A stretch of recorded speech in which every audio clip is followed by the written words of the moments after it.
Welcome to Watching with Styles. The first half of the regular season. Man, this season has gone by fast. Now, I'm sure while we was going through it, it didn't seem like it was going fast. But now when you're at the doorstep to the finale, it's crazy. We got this game and a bowl game, and then it'll be sayonara until next year, unless I can find something to break down during that dead time. But I don't know, man. This game is a microcosm of this season. It could have been better, but it could have been worse. And thank God we pull a win out, and thank God we finished above 500. It's kind of exactly what the season was: ups and downs, missed opportunities. But somehow we, I'm gonna say we because I played. We as a team battled through the adversity and came out the other end. And as I was saying this on Round the Shots last night, I thought I played in a good culture with Coach Curry. I think there was a lot of respect between players and coach for the most part. I can only speak defensively. I think some offensive players might hold a different opinion. But this culture that Stoops has created and cultivated is second to none. It's crazy for me, and it's a good thing for fans to be upset with 7 wins. I mean, we finally look at the air raid and thought that many people would be shocked that the most games that air raid era won was 7 games. But we treat that era like they were 10-win teams. It's interesting that people bring up when Stoops gets his money, which he's rightfully owed because he's top 5 coaches in the conference and he's getting paid like a top 5 coach. It's crazy how some fans would bring up his overall record when he got a program that won 2 games the year before. Oh, he's only averaging X amount of games. Well, damn, no one gives a damn about 10 years ago.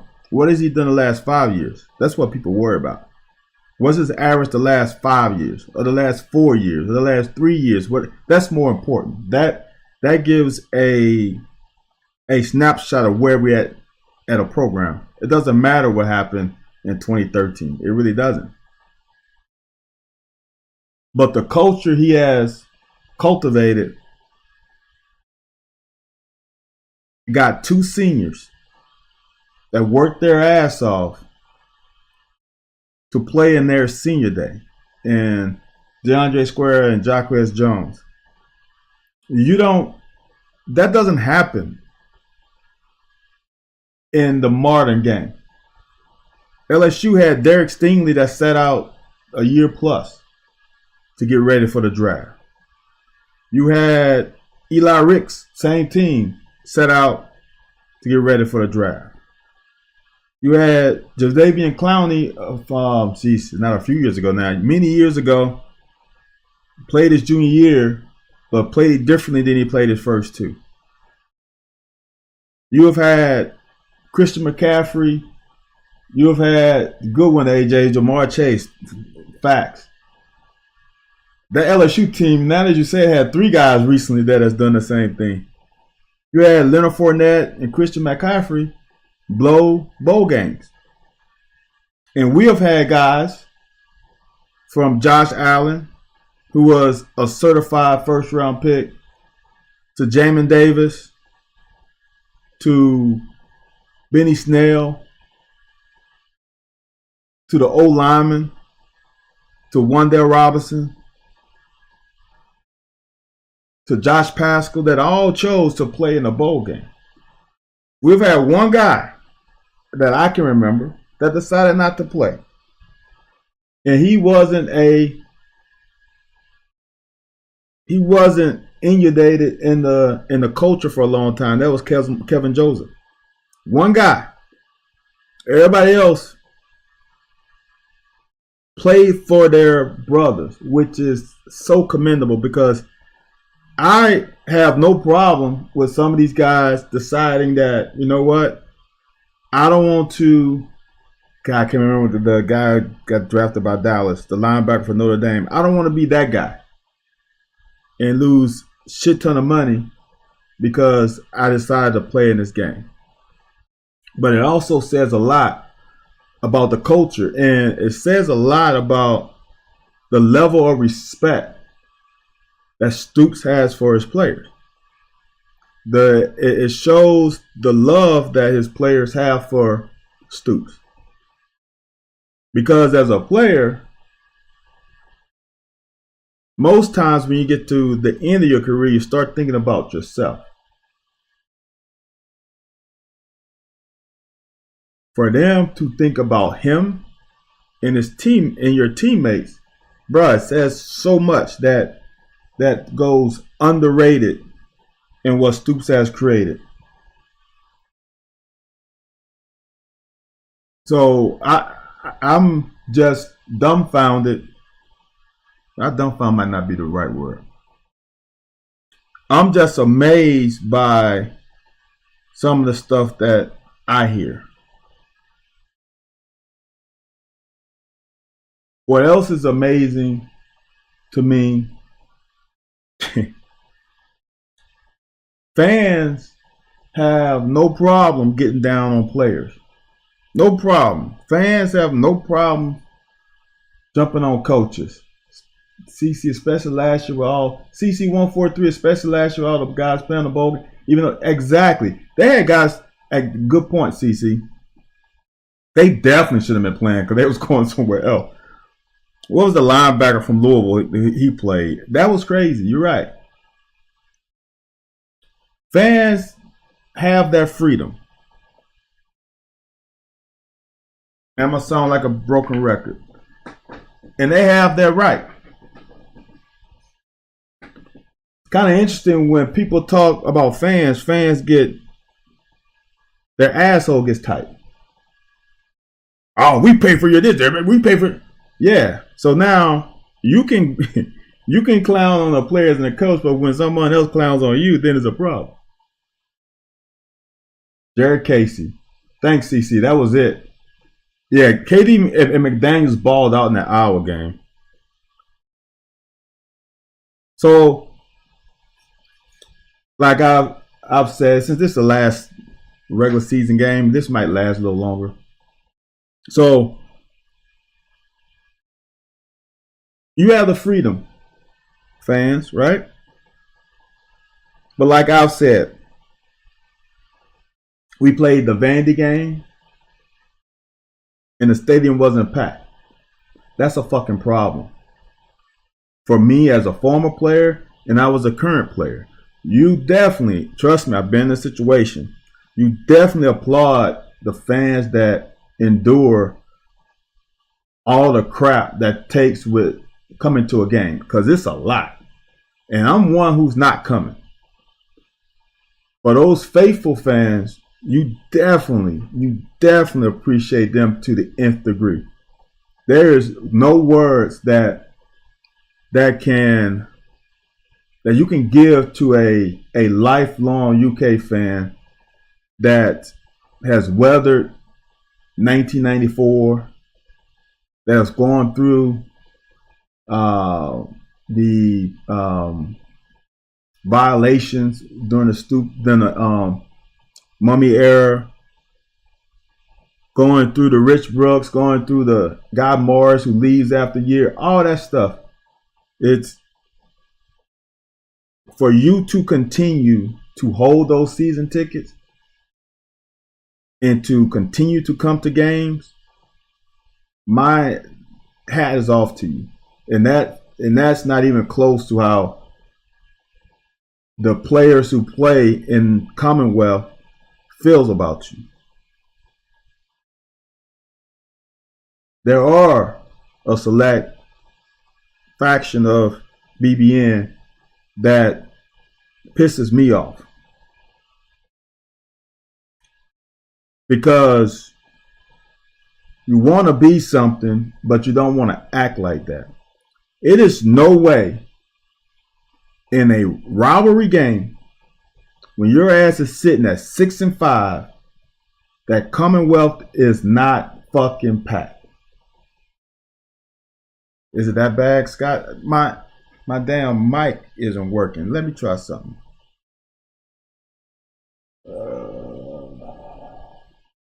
Give me a second, guys, since I'm hearing that I got a bad mic. Maybe I turn the volume down.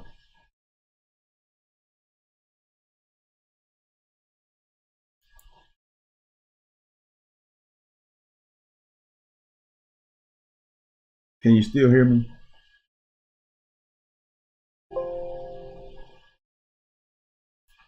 Let's see what my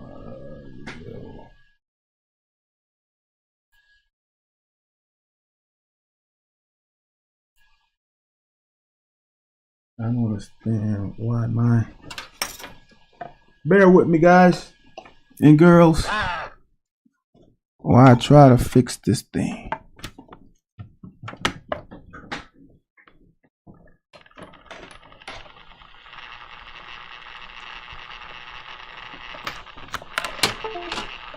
And I'm not an IT guy, so that's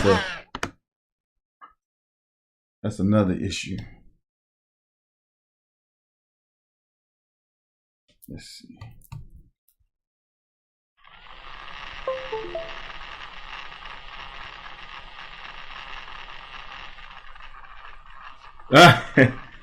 Yeah. That's why it's really important for me to get this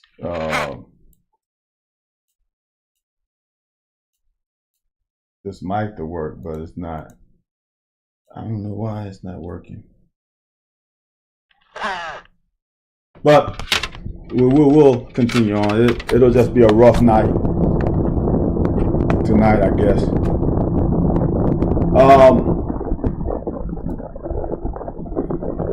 So like I said, for those fans who continue to support, more power to you. But there's a select few that when I want to say this. There are a select few that I would just say, like I said earlier, that pissed me off.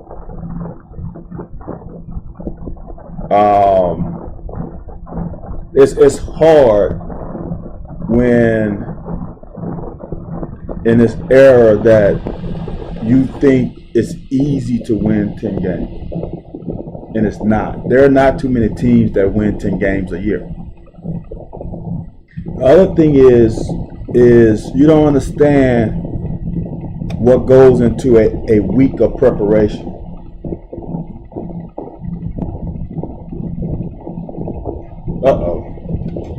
Prefix recording? That's crazy. Is it worse now? Boy.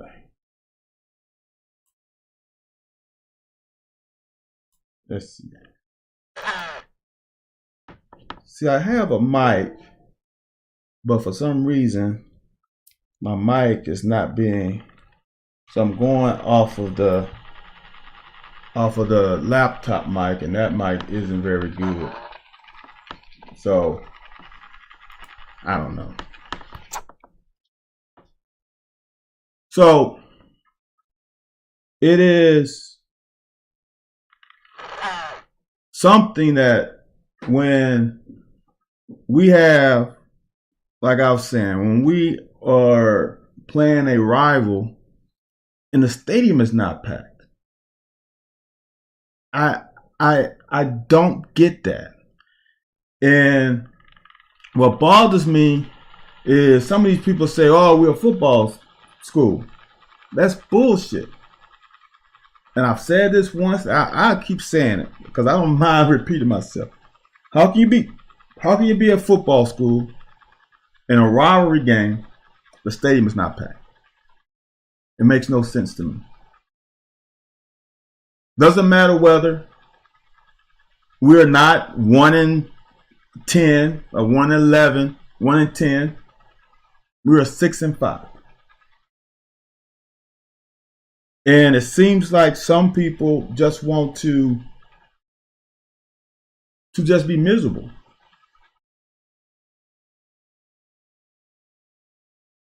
Yeah, AJ. Here's what I go with this. AJ was honest about his. He has season tickets, and he doesn't live in Kentucky, but he could make more games.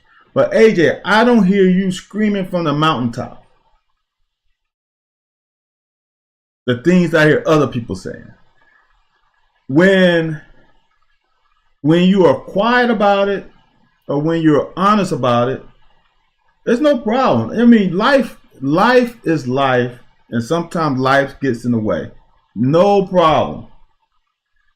It's the ones that want to say shit but don't back it up. The same thing, like I said weeks ago about the NIL. They fucking bitch about the NIL, but ain't gonna give money. Or they bitch about the NIL, but don't want to take the necessary steps that at that time you had to do to contribute money. I just have a problem with people who just want to bitch. Like I sent out a tweet this week, and it was more of a tweet of reflection on myself, because I was the one champion. Oh, we're gonna finish 10-2. I feel good. But then you look back on the season, like I always do an autopsy on everything I do in life, from business, relationship, football, all of it. And in retrospect, because the season goes by so fast, my question was, not knowing how the season has played out, but if I told you I was Nostradamus or someone, a fortune teller, and you came and saw me and I said, listen, Chris Rodriguez is going to miss the first 4 games. Will Levis is going to have a turf toe issue, going to miss a game. And you're going to miss your 2 starting inside linebackers for 5+ games. If you knew that before the season, I know the season is played out, but this is before the season even started, sometime in August. If I told you that information, what would you have predicted our record to be? Because I'm on the record on the locker. I'm on the record, I think, here, or Driving Styles 1. I'm saying that my 10-2 is on people being healthy. And we were not healthy. Now, I'm going to tell you one thing. C-Rod has never gained his football legs, because he's been taking himself out more than normal. So, with that information, what would your record have been? Because I know some people who had our record at 8-4. I know some people had it at 9-3, but there was a lot of 8-4s. Some of them 8-4 people are now pissed we're 7-5. It's kind of crazy when you really look back at all the shit that we went through. Now, I have said I am a black and white impartial guy. I just call it like I see it. I have no feelings in anything with this program as far as who goes, who stays. I just want to watch good football. I have never. I like that, USM. I appreciate that. Back in I thought 8-4 was just as like, yeah, you know what? I'm going to just be honest with you. I didn't see 8-4. I saw 9-3 or 10-2. I did not see 8-4. I did not see us losing to Florida, Ole Miss, Tennessee, and Georgia, losing all those games. I'm like, we're going to pull out one of them. One of them. And when we pulled out that Florida game in the swamp, I'm like 9-3 is the minimum. And those 3 losses will be Ole Miss, Tennessee, and Georgia. I was like 10-2 because I think we could have beat one of the Ole Miss, Tennessee games. That was my feeling. And before the season, I'm like, I don't trust Tennessee, and Ole Miss has to replace a lot. So after we beat the Florida team, I'm like, okay. If they beat Utah and people clamored about that, I'm like, there's a chance of going 11-1.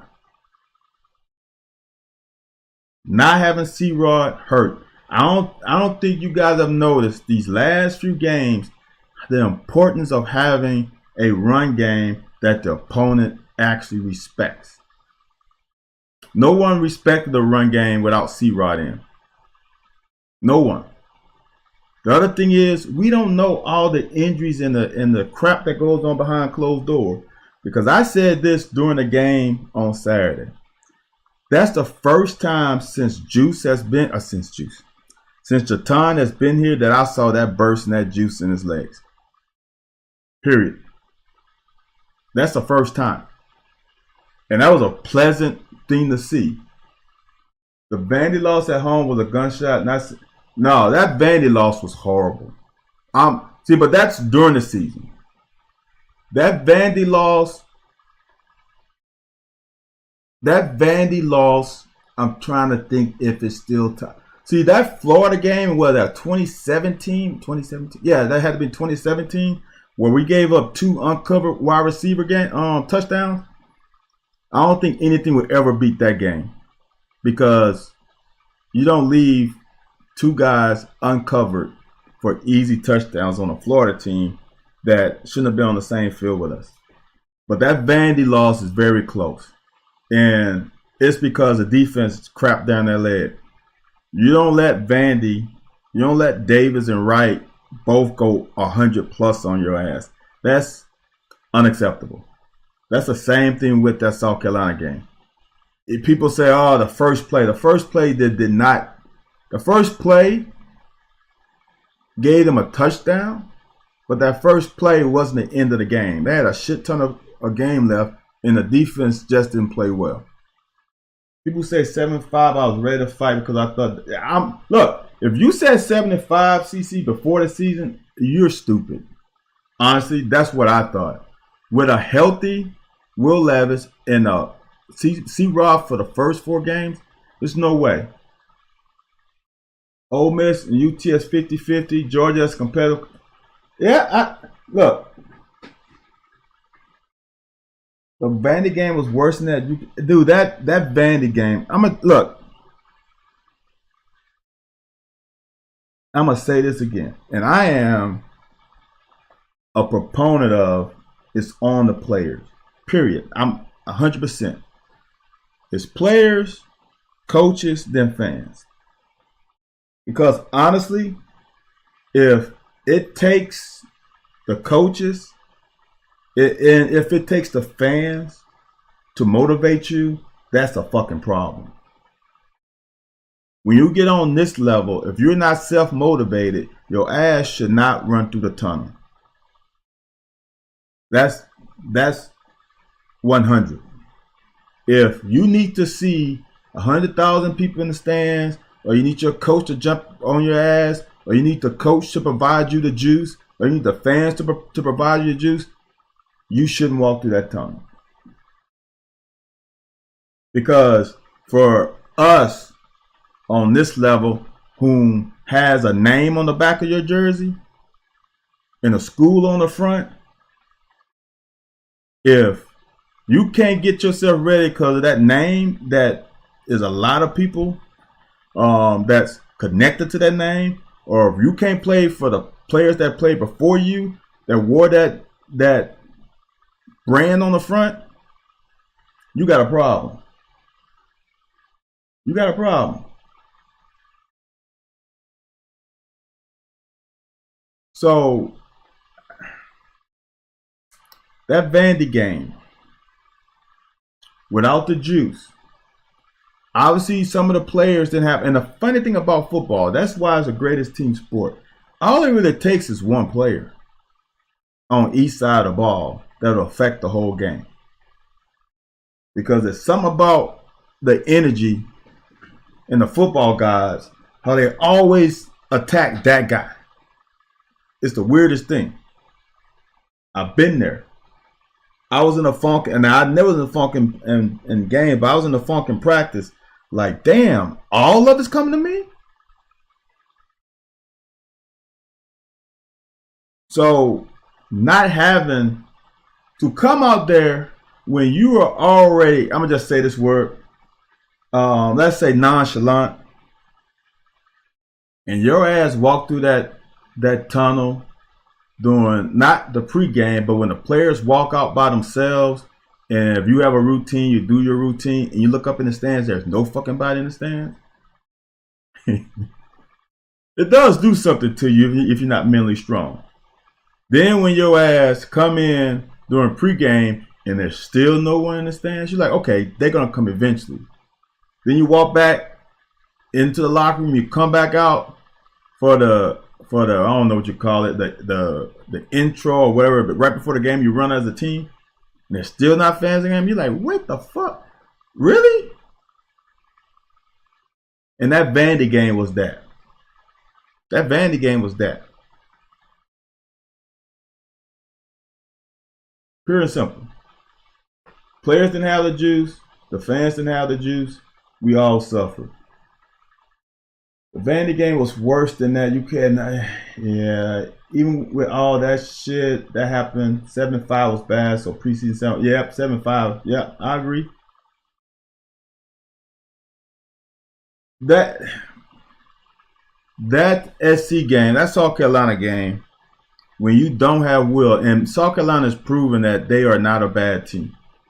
When you don't have a backup that is just one step under the current player, your starter, it's going to be an issue. And there's not a backup on the staff right now that you can give the keys to the car and not have C-Rod in the passenger seat with the brake and gas pedal on his side. But from a fan, it was unacceptable. Yeah. See, should I be? Look, I don't know who should be hired as the running back coach.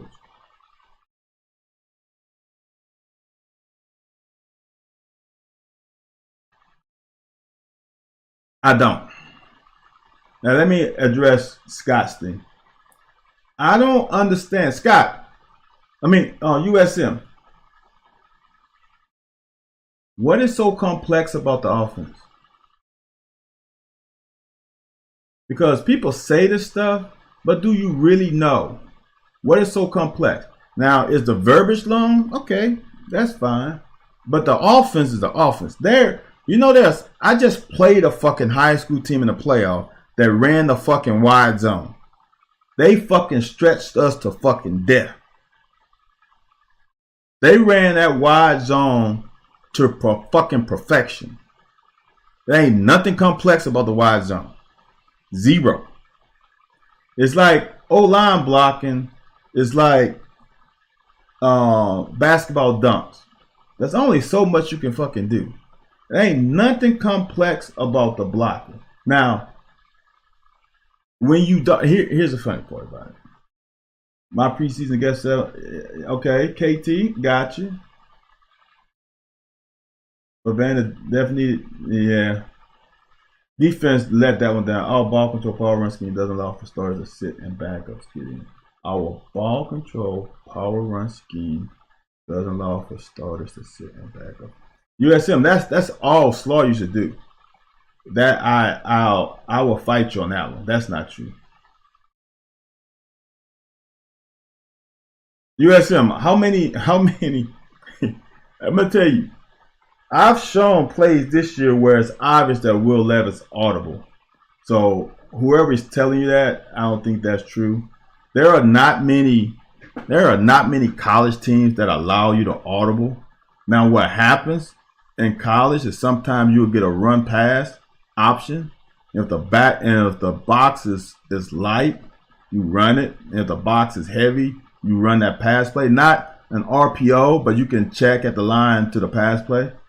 But there ain't nobody like old school Jim Kelly that's just fucking calling his own plays at the line of scrimmage. That ain't true. There ain't too many audibles. There ain't too many audibles in the fucking NFL, to be honest with you.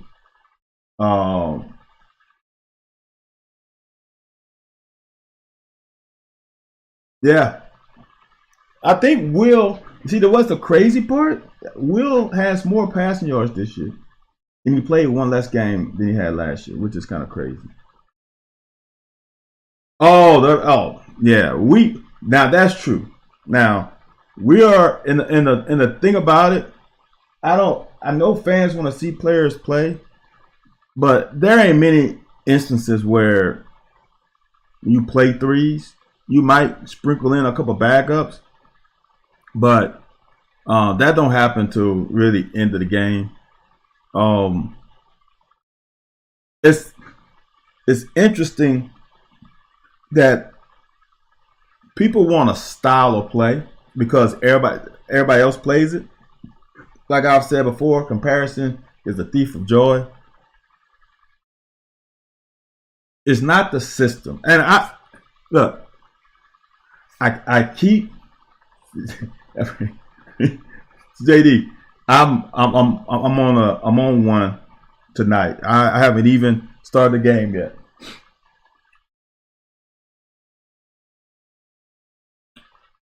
For me, I totally get the fan aspect. I totally get it.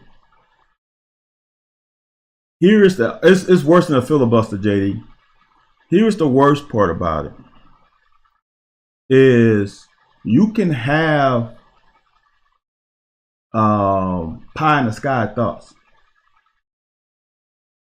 There is nothing that is as a player, I'm gonna just say there is nothing worse as a player that I personally love cover 4. I love cover 4 as a corner. I loved it since I was a sophomore. We couldn't fucking run it. You hear me? We couldn't run cover 4 because we had some people on the team that couldn't run cover 4 correctly.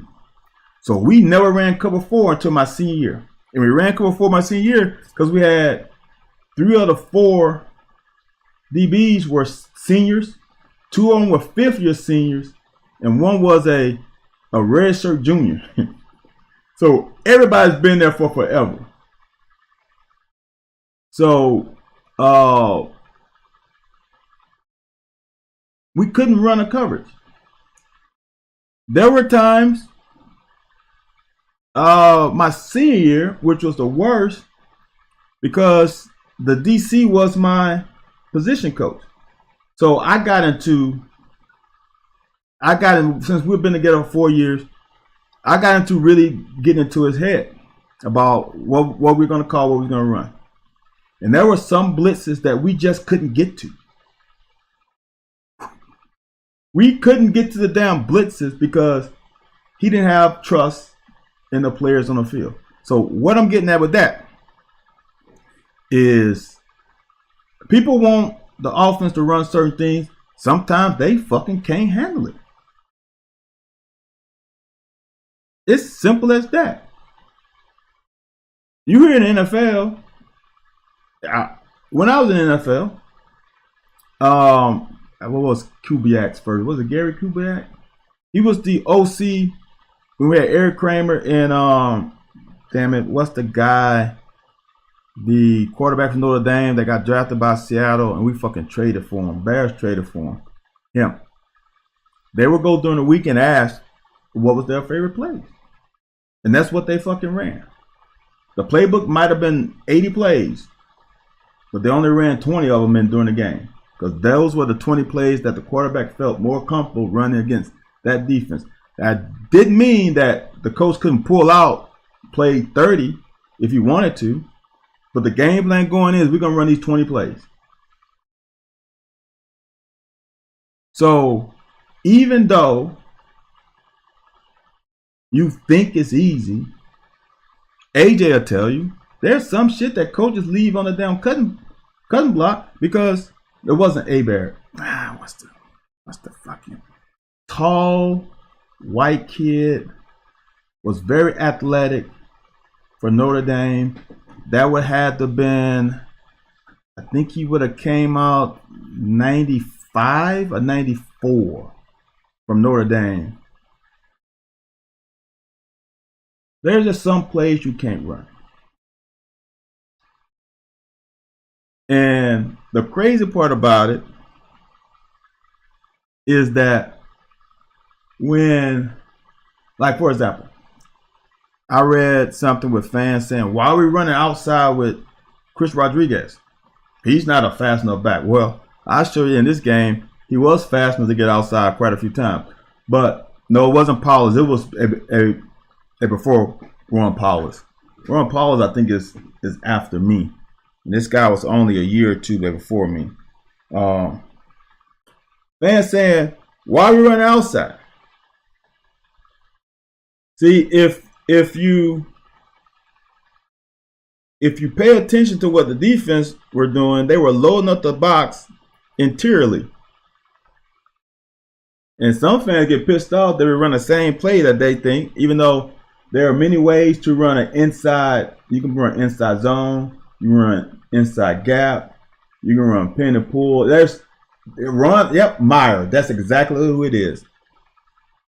But we had to run outside.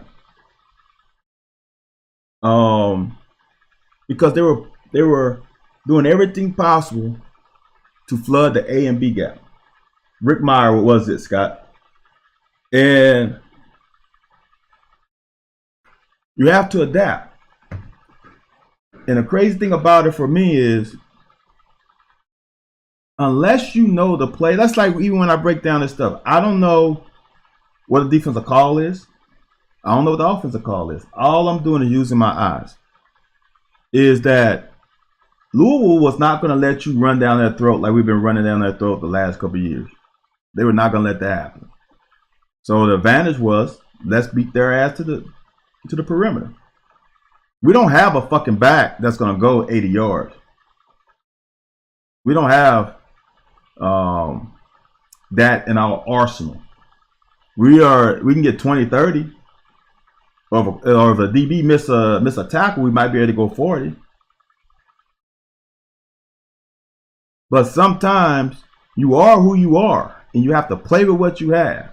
And that's the same thing that happened with this O-line. We had to play with what we had. I'm going to say this again, and then I'm going to go into the film. I don't think Scangarello is the best OC in the nation. He's not the best OC in the conference.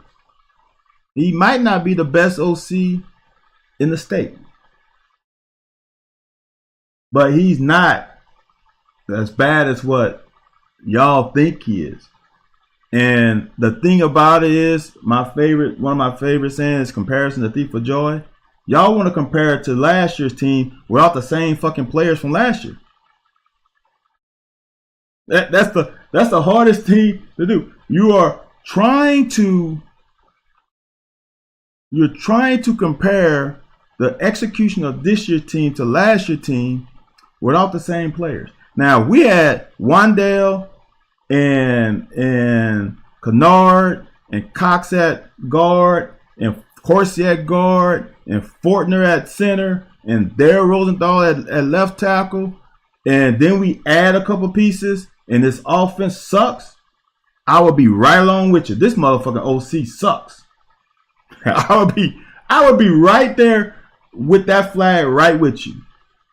This year's team isn't last year's team. And you add a couple young guys on the outside that when the defense playing man-to-man, they have a better chance. When they playing zone, not so much. They're young. And I don't think y'all understand how good Wandale was. And that Iowa game last year should have given you an indication of how bad this O-line would be this year. And I also took that for granted. I understand that we butt up against the play clock. That's a bad deal. No doubt about it. That's on the OC. Either the verbiage or either getting the play in late, whatever it is, that's on him. But you're going to argue about a play call? What's up, Mr. Benton? You're going to argue about a fucking play call? That's a problem. Because the problem is you don't take into account, it's like me as a DB. You know what's the worst thing as a fucking corner to happen to you? You play, let's say you play an average of between 65 and 70 plays. All right? And you fucking dominated that wide receiver for 63 of the 65 plays. No one pays attention because the ball ain't coming to him. The ball is not coming to your side. You give up 2 fucking big plays, now you fucking suck as a corner. You lost 2 out of 65 plays, and now you suck as a corner. Same thing with play calling on offense and defense. And like I got on Coach White in that Vandy game by calling blitz against a quarterback who's not blitz worthy. But that's like 5 out of 70 plays they had that game. Now, they were big plays, but he made some damn good calls. Same thing with Scangarello. We bitch because the plays are not successful, because they're not executed well, so it's on him. But then when Will throws a great pass, it's not on Scangarello. It's because of Will and the players. Or, for example, this is the one that killed me. See, now I'm just getting in my bag. This is the one that kills me. Was it 2 weeks ago? Look, oh, hold on. I'm not gonna. You guys, I'm gonna get to you. You're 92 on offense. Here's the thing about those stats. Two things. What's the difference between 92 and 65? What are you going? Are you going on scoring offense? You're going on yards per game. I don't know the SP. I don't do all these freaking analytical crap. You know what the most important stat for me is? Points given up and points scored. There's no doubt that an offense wasn't great. See, Louisville defense sucks, man. I'm gonna just say, if SP Plus said Louisville, that's a lie. So I can't even go by that thing. There's things with when you go by points scored and points given up, the difference can be like from number 20, number 10 can be like 0.2 points. Benny Snell finally gets some run. Let me see. Let me go back up to these things. It's not the that's the really annoying. Suncat is my resident, as y'all know, my resident O-line. Suncat said it's not the same play. That's really annoying when I hear that. C-Rod just knows how to run inside zone and man scheme, so it always look to the A gap or follow. Preach it. My man A. White and myself have been saying this for a long time. If you watch The Locker Wednesday nights, 9 p.m. Eastern Standard Time, we have both said at the time, I know I said this for a fact, I'm not going to put words in the mouth, AJ Rose was a better option. And C-Rod vision isn't great. And C-Rod vision is not great. C-Rod misses opportunities a shit ton of the time. But the great thing about him is even though he missed a hole, he's still going to give you 2 or 3. So it doesn't feel as bad. When Jatan missed a hole, you only get, like, for example, when the beginning of the season happened, when Jatan and Smoke and Wright was missing holes, they were getting nothing. So you don't see how C-Rod affects the offense too. Look, man, look up the coach Rich Kotite and tell me why was he so good at one team and so bad the other. Coaches don't forget how to coach, man. Coaches don't forget how to coach. Now, still don't agree with some deep shots he tries taking as much, knowing the line is inexperienced. The funny part about it with this team this year is, since we're on my show, I could talk about this. Upshaw absolutely stinks. And I don't think Caddis was ready early on. And Bates was having injury problems to really exploit the tight end game early into the season. And we couldn't, how can I say this? I've said this many times, Will's processor isn't good. He's got a 54K modem processor. It is slow sometimes.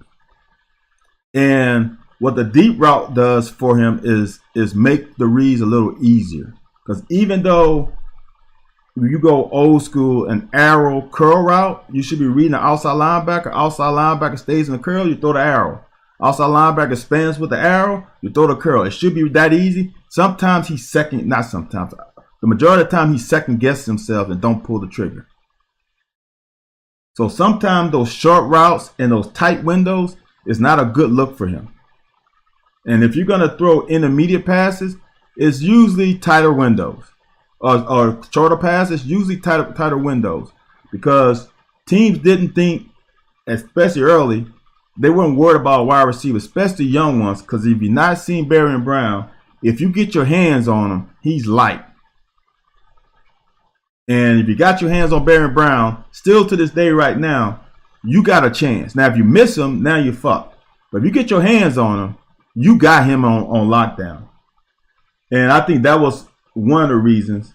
Plus, I don't know if Mikey knows the wide zone, how difficult it is for a DB to play the wide zone. they really want to do that wide zone so much because it also sets up the passing game. And we could never get the wide zone going. Skang is gone, but I give him an Yenser another year. I don't know if Yenser is a good O-line coach, but they have your fourth coordinator in 4 years, and people complaining about simplicity and this and that. People forget how long Eddie Graham was here. There's a reason why that big blue wall was very good, because they was fucking running the same concept a lot. College football, yeah, we saw about that. Benny.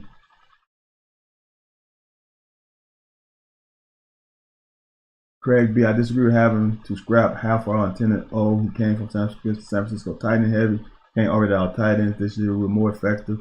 Last game there before. I'm telling you, man, perception is perception. And the thing about this year was the comparison to last year. And it wasn't a comparison to last year from game 1 to game 6 and on. It's a comparison from the LSU game on. Because I've said this before, it took Liam Cohen really 5 games to really get his footing with this team. It took him 5 games. And that was 5 games with Will Levis and Chris Rodriguez and all of them. Scangarello did not have C-Rod until week 5. He didn't have C-Rod until week 5. Crazy part about it, this offense started playing a little better about week 9. That's 4 games to having C-Rod and Will Levis for the majority of the time, even though Will missed a game. Week 10, they started playing a little bit better. Week 11, they played really well against one of the better defense, probably the best defense in conference. In week 12, they played better again. That's why I sent out that tweet about C-Rod missing the first 4 games. It had a bearing on this team.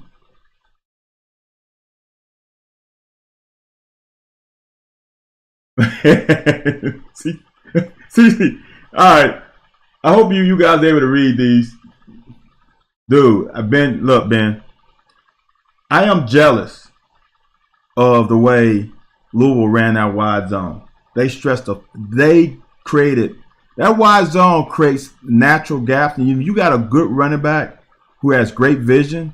See, and the thing about the running back with the wide zone is that since it is a wide zone, right? That means the quarterback has to get you the ball. Even if you run it in the zone read, right? You can start reading the blocks before you even get the ball. Especially why if you want to cut backside, you can read backside cut before the ball is even in your belly.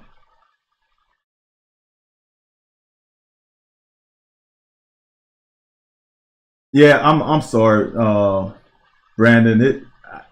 I love Will. I think he's gonna be a better pro than college, but his process is slow.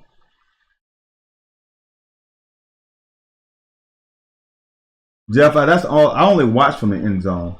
Yeah, stuff opens up a lot. They held a lot, but we held too. Crowder's, Crowder's.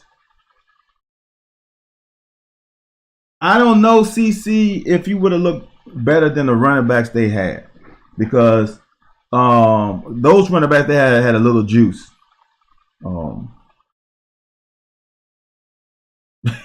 Look, I'm gonna tell y'all something. When you're blocking Big Zero, sometimes that's your only choice. All right, let's get into the film. I've talked enough. Maybe after the season, maybe I'll talk more. Yeah, those runners, I don't know if they had speed. They had juice. I think juice is different from speed. See, that guy from Texas A&M has speed. Akshan has speed. He has world class. He's a track guy. I don't know if you guys don't know, I'm a track guy that played football. He has track speed. The juice is for guys who can run 30 to 40 yards. Look, man. I'm gonna say this. I've been talking a lot, but I gotta get this up. Like I was saying, culture earlier in this broadcast with Stoops. You got guys who are young who have bought in to this program already. There's a reason why, and I still do believe this. I don't think Deion Walker's going anywhere. And I don't think Barry Brown is going anywhere. Because they could have went elsewhere before here. Oh yeah, dude. I'm a track guy. I'm a hurler and jumper. Quarter miler. That's me. I've been running. Track was my first love for sure.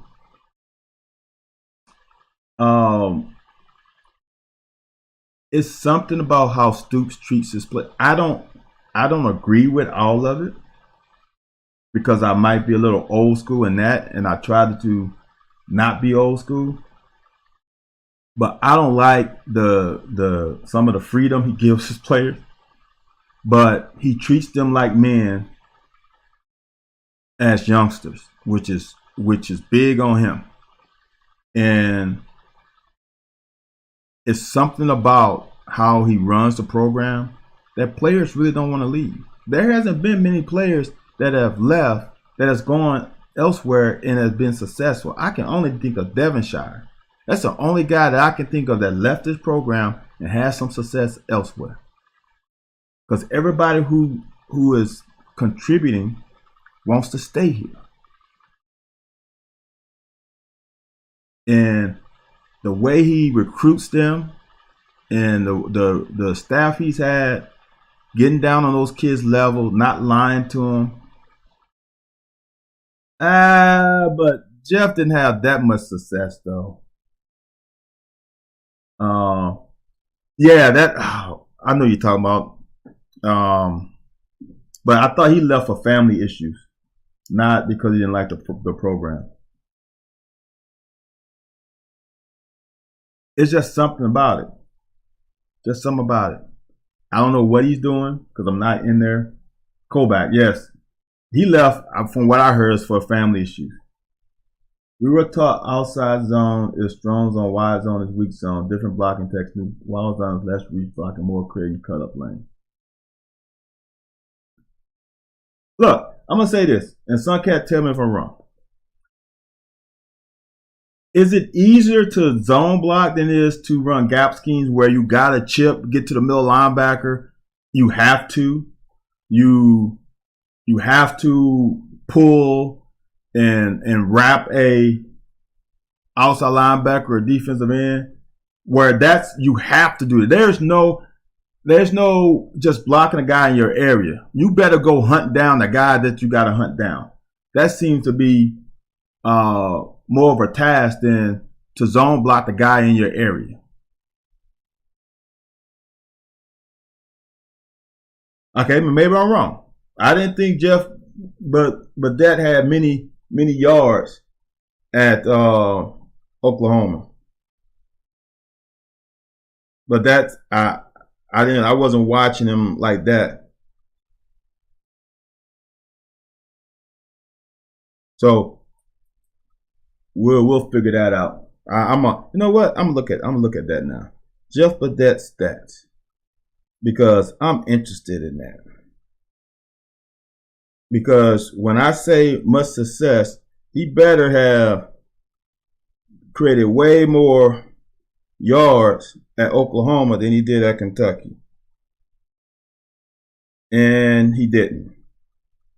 Jeff Badette had 26 catches for 400 yards at Oklahoma. His last year at Kentucky, and he had 3 touchdowns.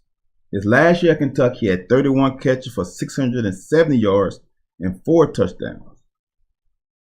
His sophomore year at Kentucky, he had 29 yards, 430 yards.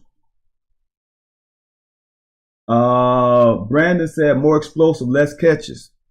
If you say that, his average yards per catch his junior year at Kentucky was 21.6. His average yards per catch at Oklahoma was 15.4. So I would say that's not more explosive. He played 14 games at Oklahoma, so he played the whole season. I know I watched Oklahoma games, and he wasn't their number 1, 2, or 3 receiver. Suncat said, yes, it's much better zone block. You can create better angles to weeks. Tell me if I'm wrong with this, Suncat. It really doesn't matter what down front the defense has either. They can run an odd man front. They can run an even man front. You can run almost whatever. You can run a bear front. It might be harder to block it then, but still. You know what? I've talked too long. We are already in. It's going to be a long one, fellas. All right, first play. Microcosm of the season. Hold on. I've been having this program sit for so long, I'm going to have to restart it. Hold on. We've been sitting here for an hour. It goes through some things when it sits for too long. Yeah, that Jeff Badette thing is just how perception is reality for some people. And it's hard for some people to come off of that perception because they feel like it's true. All right. I don't know if you guys notice how much 12 and 13 personnel we played in this game because we wanted to maul their ass. All right. Before the snap, this is the center. They got 1, 2, 3, 4 guys on this side of the line of scrimmage. The numbers are to our favor. Think about it. We got 1, 2, 3, 4, 5. And we got the running back icon at 6. All right.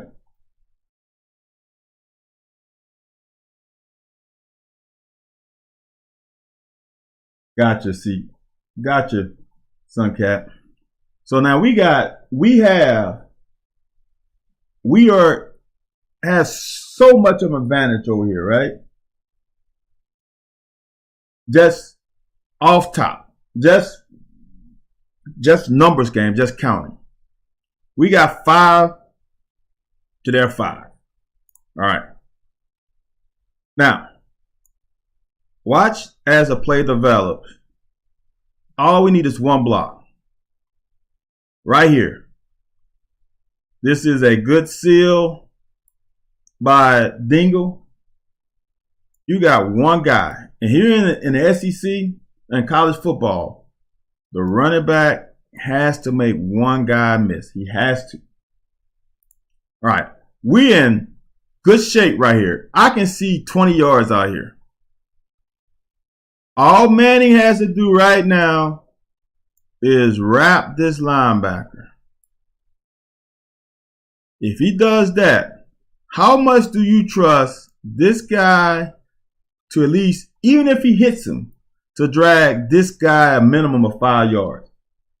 I would bet a lot on that. We got this thing blocked off well.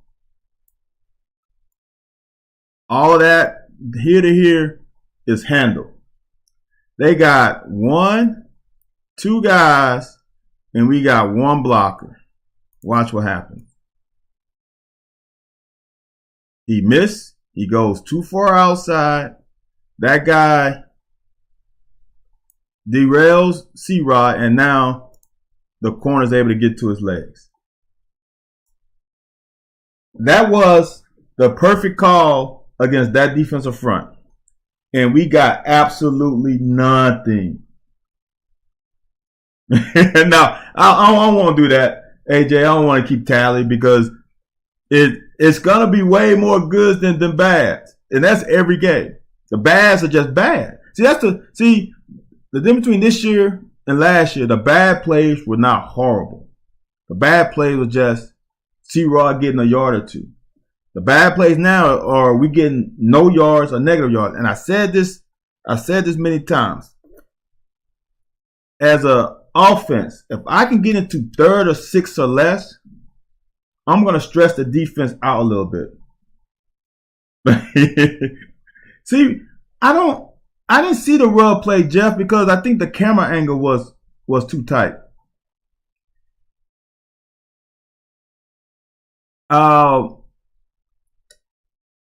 It's just interesting what makes a bad call a bad call. Because Louisville called a down, didn't they call a draw on 3rd and long and got the first down?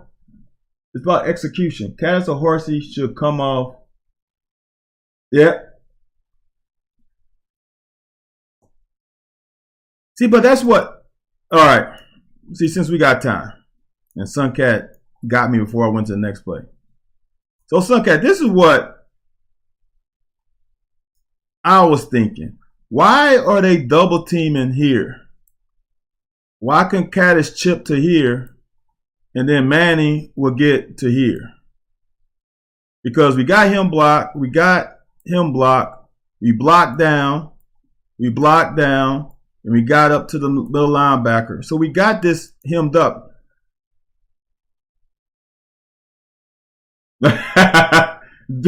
Were you the closest, JD?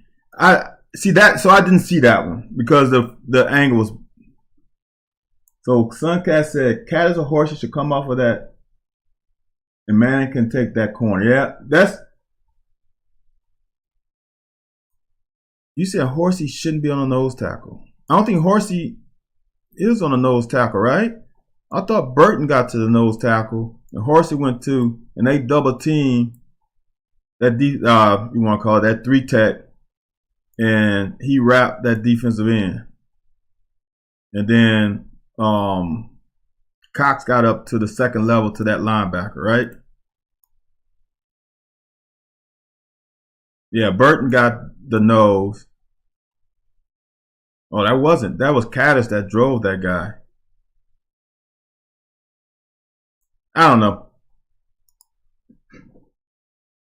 Mid to end of second quarter, I think because Burton gets beat across the face, Horsey might think, okay, maybe.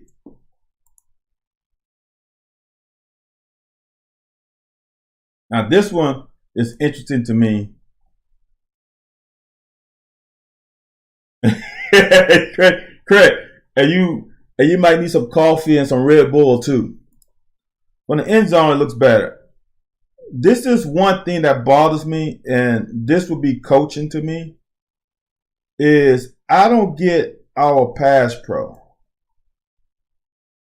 Even if they have 1, 2, 3, we max pro, right? Right? If they go 1, 2, 3, we got 1, 2, 3.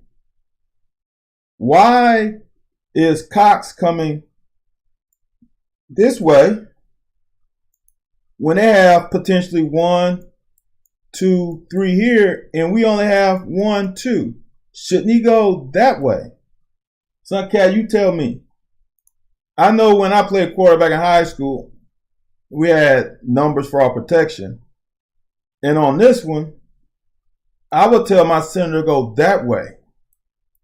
We go here. I got to put that arrow there. And he can either help here or keep an eye out on that blitzing linebacker. I'm confused on that one. Because we got 1, 2, 3, 4 guys on 2 guys. It makes no sense to me. The pass pro is the one that's mind-boggling. We got 4 guys on 2 and we got 2 on 3. Makes no sense. Unless that's his guy. And if that's his guy, then that's on him. But this still doesn't look like good pass pro scheme. We're doubling 2 guys and we got an extra guy over here. When we could have easily fanned out this way and taken care of that. That's the frustrating part for me. That's too easy. And they didn't do anything crazy. The play before the play. Now, it was 3rd and 10. Right? Dead ball legal procedure. Now it's 3rd and 15. People complain about screens. This is probably one of the better ran screens that we had. Now, if it's 3rd and 10, we get the first down. Because that's the first down. Right? Here's the nitpicky thing. Since we have Suncat on here. Suncat, question. As the O-line, when you look out here, we're in trips. They got 1, 2, 3 guys, and we have 2 guys to block. One of these guys, I would think would be the guard, will bump up to the next level because this tackle will get the 3rd guy. Am I right or am I wrong? Because if Manning goes up to the next level right here, instead of double teaming, there is no corner that needs to be double teamed. And that's including myself. Right, AJ? Yeah, we talked about that. If he does this in an advantage game, he might score twice. He might be able to score, then run back the other way and score again. Why is blocked? Why is Manning not turning up? Because you don't even have to block. I do need to get Suncat on payroll, CC. You don't even need to touch this guy. All you just need to do is get in his way. That's a block. So Manning wasting himself on here when he could have gotten up here and got in the way of this DB right here, and we probably get the first down. No, see, Craig B, you don't have to make a block. I'm going to just tell you something. As a DB, if Manning is here, I'm making a business decision. I'm going to try to juke him and get around him. With this guy, if you juke this way, he's gone that way. All right? If you juke this way, he's gone this way with a block right there. Manning don't have to touch him. All he has to do is just be in the presence. Sometimes you got to make business decisions. See, back in the day, though, you could chop a lineman. That's all I did. I would run through his leg and kick a leg, and I would spin. I would run through a leg and then spin, kick my leg out in case the running back wants to bump. He's going to have to run over that leg pile. That's how I used to do it back in the day. Oh, yeah, well, yeah, no, that's true too. But this got 14 yards. I like that, JD, the Van Gogh card. Now, I'm going to tell y'all something. Defensively, the first half, we played like crap. They ran down our throat.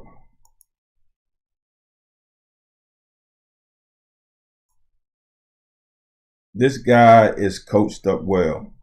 He's starting to get it. Even Rodgers is starting to finally get it. As a defensive lineman, once you separate like this, it's ball game.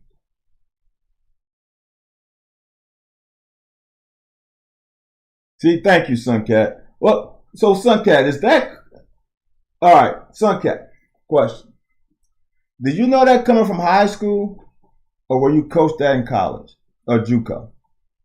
Because that, to me, I don't need to even have a coach tell me, look out there, there's trips.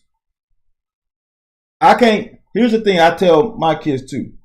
Do your job. If your teammate doesn't do his job, that's on him. You go out there and do your job. So if you know you got 2 guys out there that's going to block 2 theirs, only one of you guys need to be out there to block another guy out there. The other guy can free up. To me, that's not coaching. Although the coach should tell you the parameters and the protocol and the mechanisms and the procedures, you should also know that on your own. And I don't understand why they double team that. So when Rodgers has finally learned that sometimes you're going to have to take on a double team and not get washed and hold your anchor, he's played better. Look at Deion Walker extend. Now he can separate. Dude, that is textbook. That's textbook by number 0. And that's a great job by 13, read and run, and filling his contain gap. Sometimes his process is a little slow too.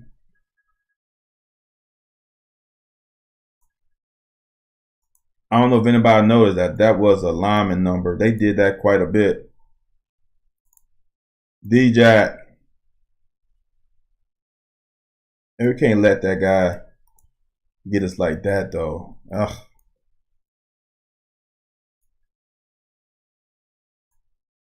Nice move. That's not bad coverage. May come. Oh, Rodgers. That, you know what? Honestly, Craig B, they weren't prairie dogging, I guess, a little bit. But what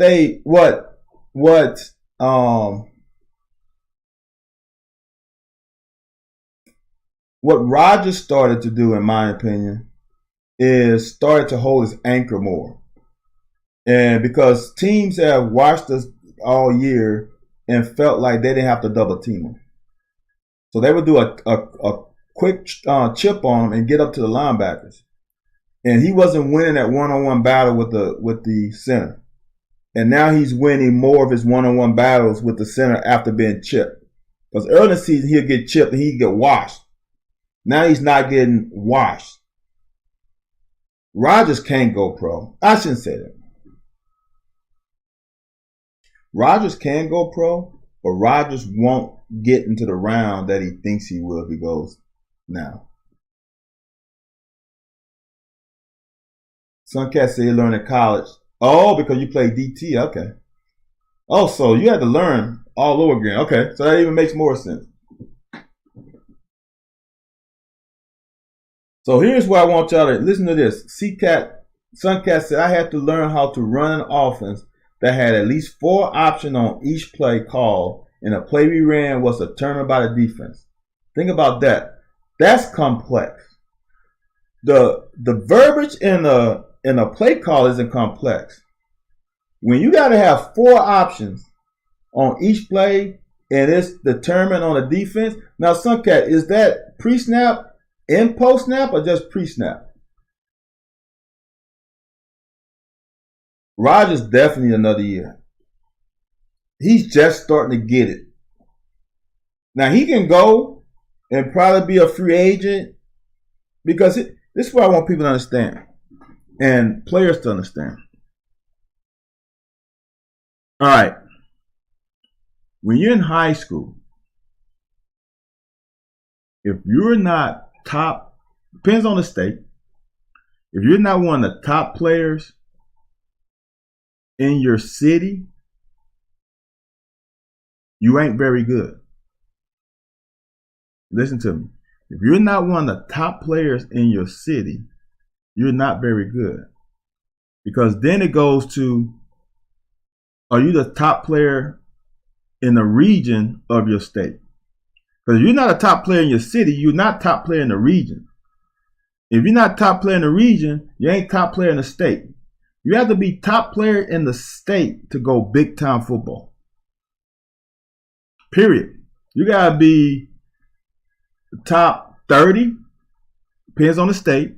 You go to Florida, you can probably be top 80 and go really big. But you got to be one of the top players in your city. That will make you one of the top players in the state, potentially. In college, even worse. Because everybody in college, in Texas, and there's other. Georgia's the same way. In Georgia, Texas, Alabama, California, top 50, 60. But remember, in Louisiana, we have probably, I don't know how many people we have in the state. It's not that many. When probably Houston has probably more in their city than we have in the state. Okay, Suncat said pre-snap. That's cool. All right. So in college, if you're not all conference, it's gonna be tough. Because think of all the conferences, think of all the players.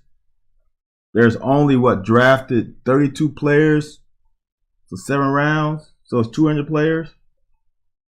If you're not one of the best defensive linemen in your conference, it's gonna be tough. 252 picks. They're only gonna probably pick, let's say, how many nose tackles they're gonna pick? 20 maybe? Depends on what the needs are. Not 50, maybe 30.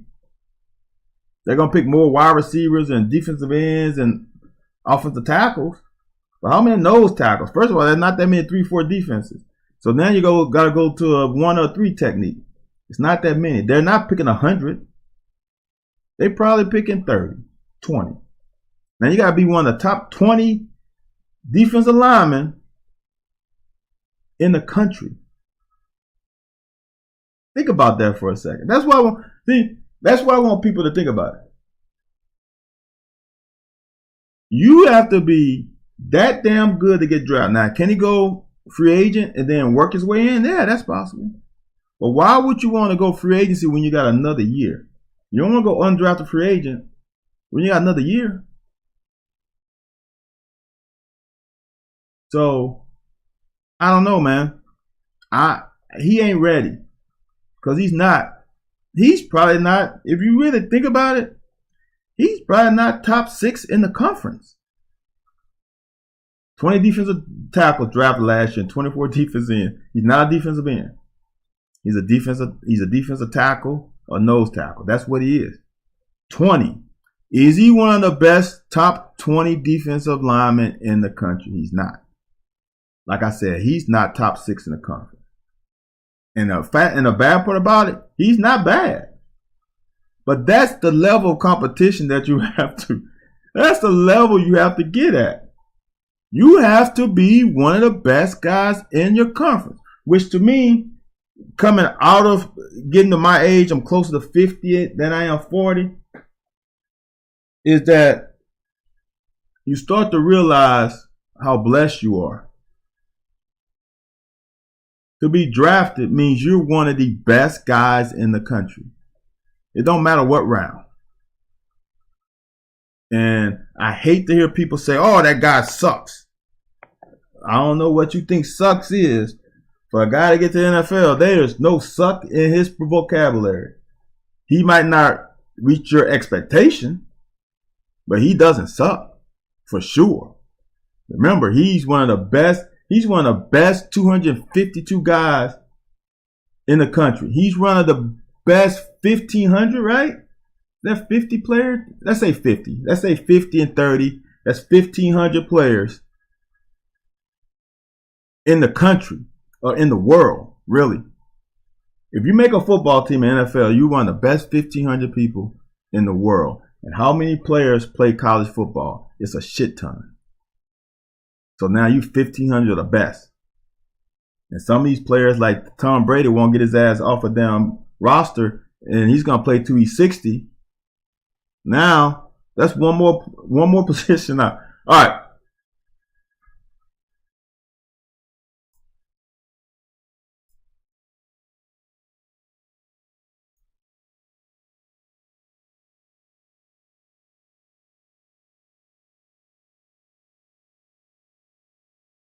We're starting to overrun stuff. I can't wait to see Lovett next year. That's a great job by Valentine. Corner, being active in the run game is a must. And he came from a long way. And I don't know who has contained, but one of these guys screwed up. And I don't, unless this cover 2 and he's coming from, or he has contained. Whatever it is, this is a great play by Valentine.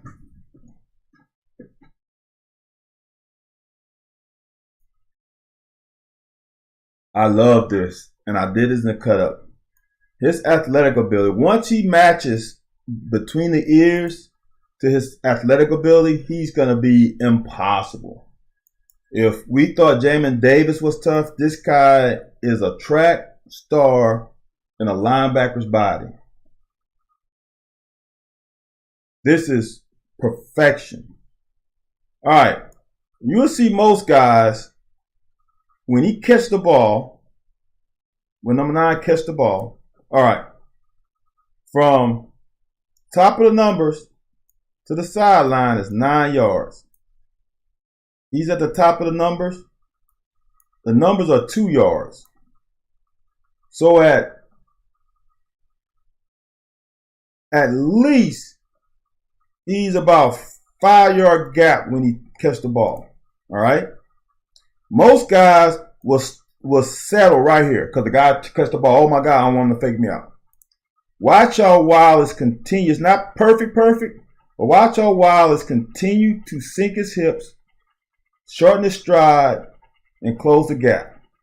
By the time that guy made one move, Wallace is maybe 1.5 yards away. Look how many steps he took. He catch the ball. He took 1, 2, 3, and now that's his first move. That's how you close the distance. If he stays right here, that guy has enough room to hit a boom and go right up the field and leave him in his tracks. Because he closed the gap. He got the one move and he overextended because his feet are too wide, right? See how his feet are outside his shoulders right there? But he kept closing instead of sitting. And there's no such thing in open space as a down perfect tackle. No such thing. Now, does it happen? Sure. But all you want to happen is for this to happen. That is a fucking TFL on a down tunnel screen, bubble screen. That's a TFL.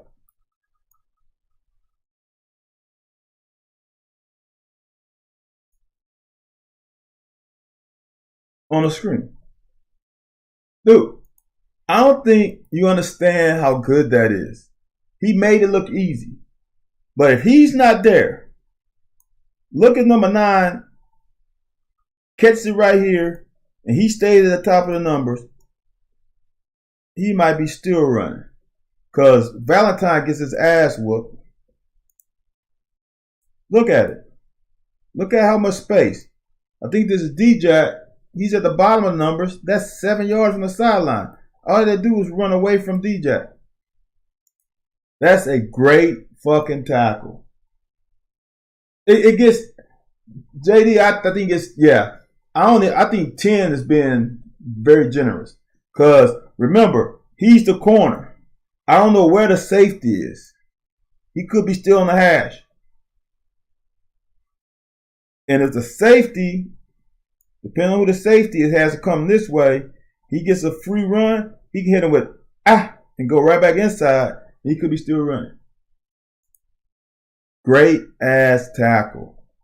It seems simple, but dude, that is fucking huge. That's what speed. Can't remember where it was. I saw this. Oh, it was a strength and conditioning coach because RG3 said how much how much impact the strength and conditioning coaches have on players in college. And this guy who I think is one of the better high school strength and conditioning coaches, they had a picture of a Baylor coach going to Nebraska, and this guy was jacked up. And basically he was saying that, just because how he looks doesn't mean he's a good strength and conditioning coach. Because if you got talent, there's a lot of horrible strength and conditioning coach who just has a lot of talent who will be deemed as great strength and conditioning coach. There are some track coaches like that just has talent And their workouts are their workouts, and they think they're great. But when you got a guy who's already running a 10.5, shit, I can coach him. I can get him down to a 10.2 without just having him practice sprinting more. I'm just saying. So it's just crazy how important the player's talent matters. Players' talent matters. Past high school, you just can't out-coach somebody, because in high school you have some bad coaches. You have some coaches that don't trust me. I played against some team like, damn, what are y'all teaching those kids? In high school, you can get away with having a talented team, not overly talented, beat a team that's ultra talented but not well coached. In college, that shit ain't happening. You gotta have some talent. 3rd and 11. I'm gonna just show you some. Is this the play? Yeah, this is the play. Watch Square help this young brother out. I don't know what the call is. I don't know if Wallace is supposed to blitz. But Wallace gets fucking hooked. Now, I don't know how Wallace didn't see this guy come out. Because if he saw him come out, he should have shot the gap. Right? That's his gap. Shoot the gap. But he waited. He waited, and now he gets sealed. He rolled right over the top. If he's not there, if he stays right here, this is a first down. But this is an old vet move. Good one-on-one tackle. 4th down. Live to see another down. We get off the fucking field.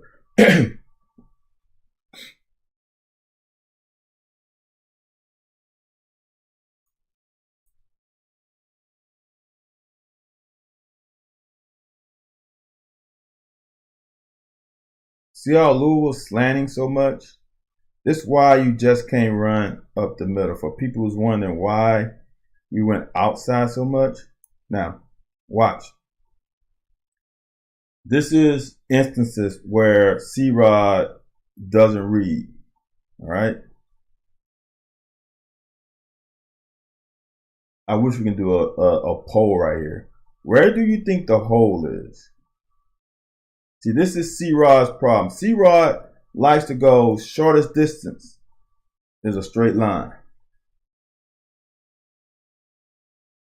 If C-Rod presses the hole, presses the line of scrimmage, press the line of scrimmage, press the line of scrimmage, press the line of scrimmage, slow in, fast out. That's where the hole is. Watch.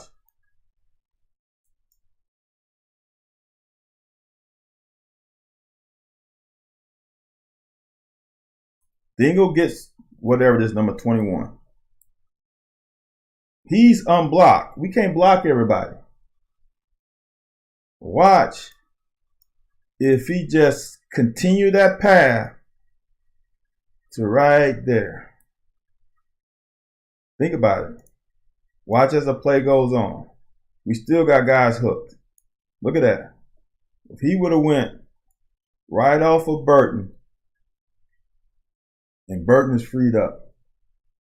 Yeah, if he kept pressing, and this is why offensive line, Suncat can probably explain it better. That's why you leave guys unblocked. He has no chance. And this is what I tell my guys. Handle your gap.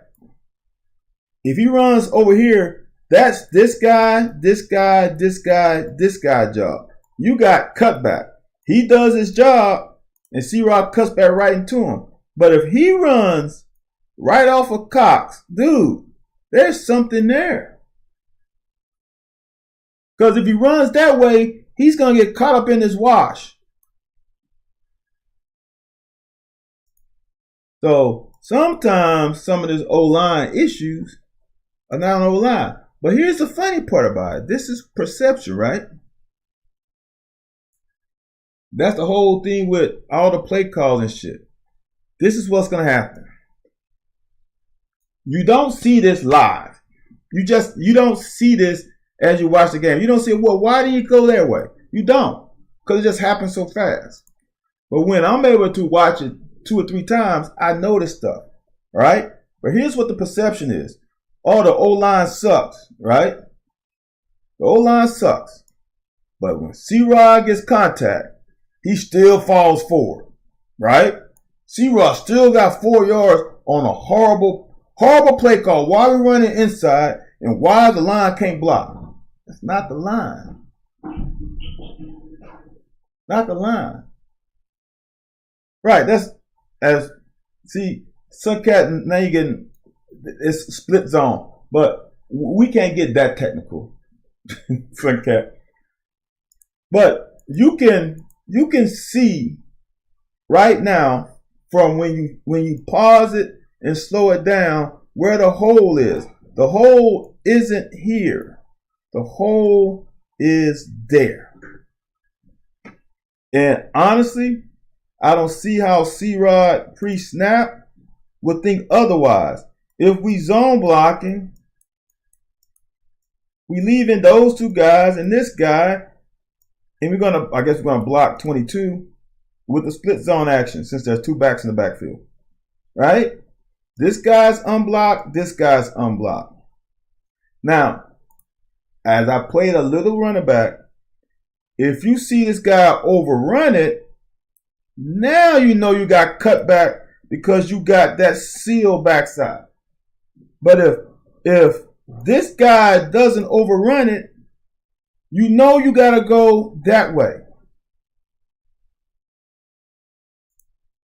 But like I said, perception is reality. C-Rod still got 3 yards, all that bullshit. God damn it, can we hold on the block? Not quite. Now, some people will say this is coaching, but I guarantee you, the coach says, and this happened too many times in this game, all right? We shift. Barry Brown's on line of scrimmage right now because we had a tight end on line of scrimmage. And so now you need to be on line of scrimmage to be 7. Because we got 5 linemen, right? 1 tight end, 6. You'll be 7. 7 men have to be on line of scrimmage every play. When the linemen shift, Barry Brown should have done what he did. I'll show you what he does. He should do that. See that arm goes back? He should have done that when they came over. He should have been signaling to the side judge, I'm going back. I'm off the line of scrimmage. That arm says I'm off the line of scrimmage. Because right now, Caddis is covered. We got 1, 5, 6, 7, 8 men on line of scrimmage. So now, you got 8. This guy's not eligible because he's covered by him. So honestly, we got away with this.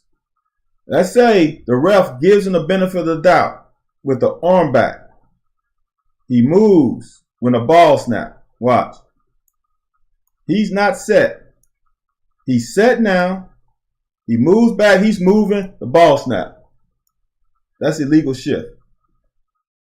We got away with illegal shift in a covered lineman that makes a 70-yard catch.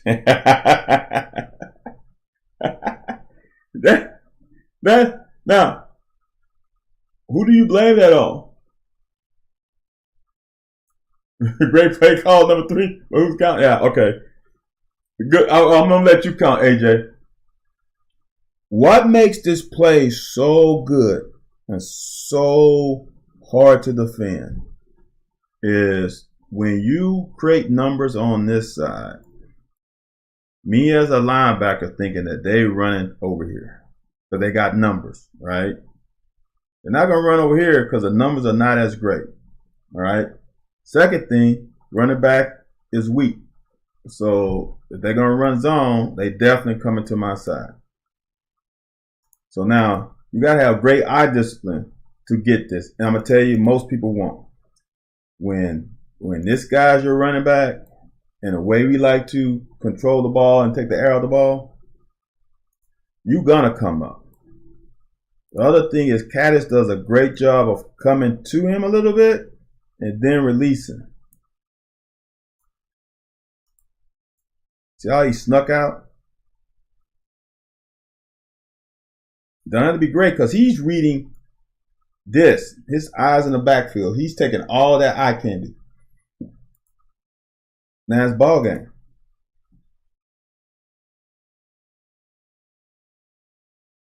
That's a pretty ass play.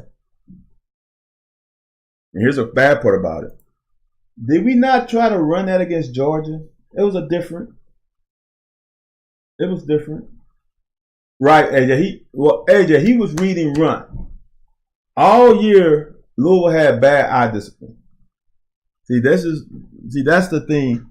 Fans I don't know how many games you watch. Not you personally, AJ, but just in general. If you watch a lot of football and you watch a lot of the football the teams that you play. See, I watch football the teams that I know we playing. I don't watch, and I have teams that I like I like Oregon. I like Chipper Kelly, so I watch UCLA. There's some games that I'll watch of teams that I like, but I watch a lot of our future opponents. And Louisville got their eyes caught in the backfield so much. JD, that is.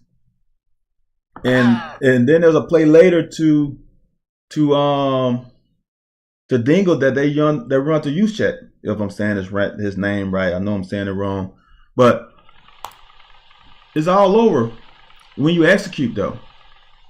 That's like, you know what's so funny? Liam Cohen should have a damn statue the way fans talk about last year's team. Him and Slorman should have statues right next to each other. Maybe we should have a statue when Slorman played center when he came in with me. Have him playing center and have Liam Cohen taking a snap. Because that's how crazy it is. Liam Cohen now is at the Rams. Now people will say he's not calling plays, but his title is offensive coordinator. He might not call plays on Sunday, but he creates the game plan. And the Rams are not doing so well. I understand when you're missing a lot of players on the offense that you had last year. It reminds me similar of what happened to Scangarello when he came here. He doesn't have all the pieces that the guy prior to him had. The guy prior to Liam is now a head coach. The guy prior to Scangarello is now an offensive coordinator in the league. It's kind of interesting how the parallels are so parallel.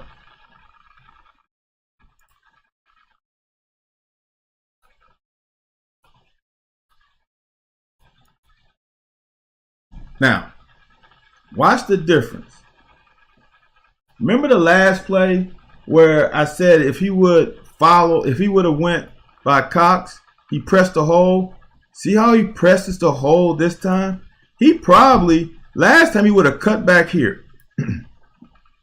Which there's something there too.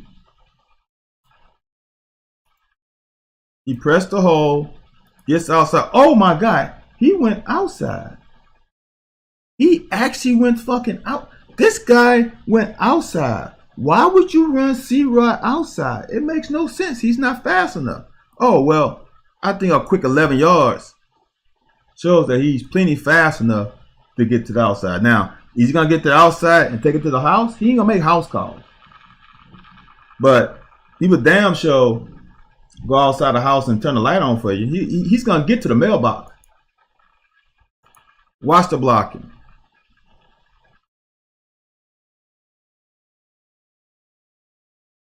Now, we missed this one because this guy, look, I don't know how you play him because now remember this play. Watch him hold. This is a hold. They can call that. See that right there? See that right there? They can call that if they want to. After the comments he made a couple weeks ago, this is why Stoops, these players play for Stoops well. Because he's like, oh, he made a mistake, I'm going to let him go. See, me, I'm a little petty. That's not happening. Because that's a hold. That can bring this whole play back. And it did later in the game. But that's great blocking. Manning got out there and did his job. So the O-line starting the damn jail. AJ, thank you, brother. AJ said it is, but interesting how red zone plays work when you're doing your job. Craig B. right. That's what I'm saying. He got called for it later. And that was a big play. Wasn't it to ice the game? CC might have. I don't remember. I wouldn't doubt it. But he has the nerve to say what he said a couple weeks ago. All right.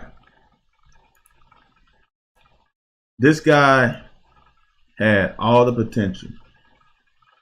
I don't know what happened. We come out in quads and emotions. There's nobody out here. Now we got 5 linemen. We got 6. Remember, you need 7 people on the line of scrimmage to be a legal formation. He comes back to the other side of the ball and doesn't fucking get on the line of scrimmage. Makes no fucking sense to me. If you're a football player, Crazy, no. I was already on one. I spent an hour ranting before I even touched the film. How can you as a senior not fucking know simple football to get your ass on the line of scrimmage? Normally when a tight end shift, that's not a motion, that's a shift. Unless they're moving 2, normally you got to get on the line of scrimmage. But now we got 6 men on the line of scrimmage. Second of all, though, that's the first thing. Second of all, where the fuck is he going? I guarantee you he has no idea what the play call is.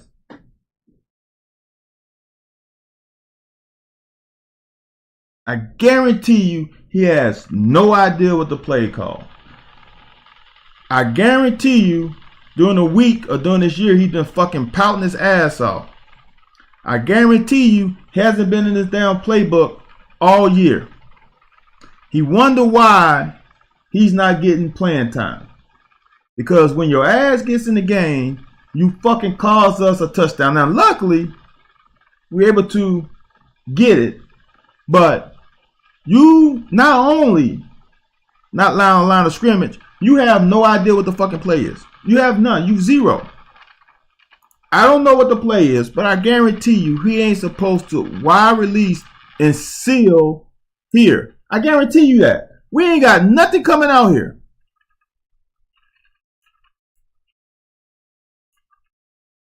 Let me just go back. I guarantee you, I'm pretty comfortable saying this because I ran the read option. I guarantee you this guy is supposed to be unblocked. You reading him. If he crashes, you pull. If he slow plays it, you give it. All right? And numbnuts is supposed to block that end man on line of scrimmage. See how he comes? That is a take. This guy should be eliminated, and Will should walk in the end zone with potentially this guy having a chance to tackle. But numbnuts, I'm just let it go. It's bad because he's only involved in a limited number of plays and he's still messing. That's the Stoops is so loyal, and he's a senior, and he's gonna play. That's really what it is. But he can't block, and he keeps doing the wrong thing. Oh, JD, I know. And the OC gets, I understand. Because somebody has to be blamed. And I'm going to say this. I probably said this before, but I'm going to say it again. Liam Cohen was a dude. Liam Cohen seemed like a man's man. Liam Cohen seemed like he hung out and he ingratiated himself to everyone. He was an open book. He let you into his world. So he became like Cheers. Guy, you go to the bar, you sit, that's your buddy. Scangarello isn't. Some people say, I don't even know him, but he's so smart, maybe he thinks he's smarter than everybody else. So that kind of turns people off. Liam was lovable. Scangarello isn't, or not as much. And then you couple that with the results, then you want them gone. See, Jeff, JD, I'm not 100% Team Skang either. I'm not, because honestly, yes,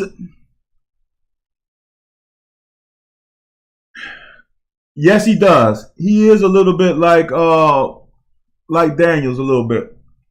He is like Mike. I have seen. Look, question. This is because I try to only speak of things that I feel comfortable knowing enough information to talk about. I won't talk about things I'm not sure of. My defensive coordinator at Kentucky was Rick Smith, my senior. He was my position coach all 4 years. If you look back at our defenses, look at the defense 93 to 96, if you cancel out 94, this defense I think was ranked in the top 30 every year with a really bad offense. So he knows how to coach. He was the defensive coordinator for Tulane when Sean King was there and they went undefeated. I think that defense gave up almost 40 yards a game. The offense was putting them almost 50, but the defense was giving up 30 plus.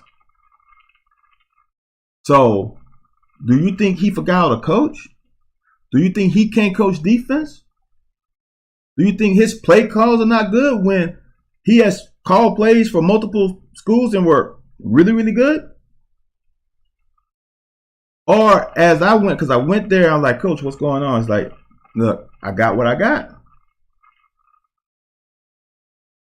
The execution, the dedication to the craft,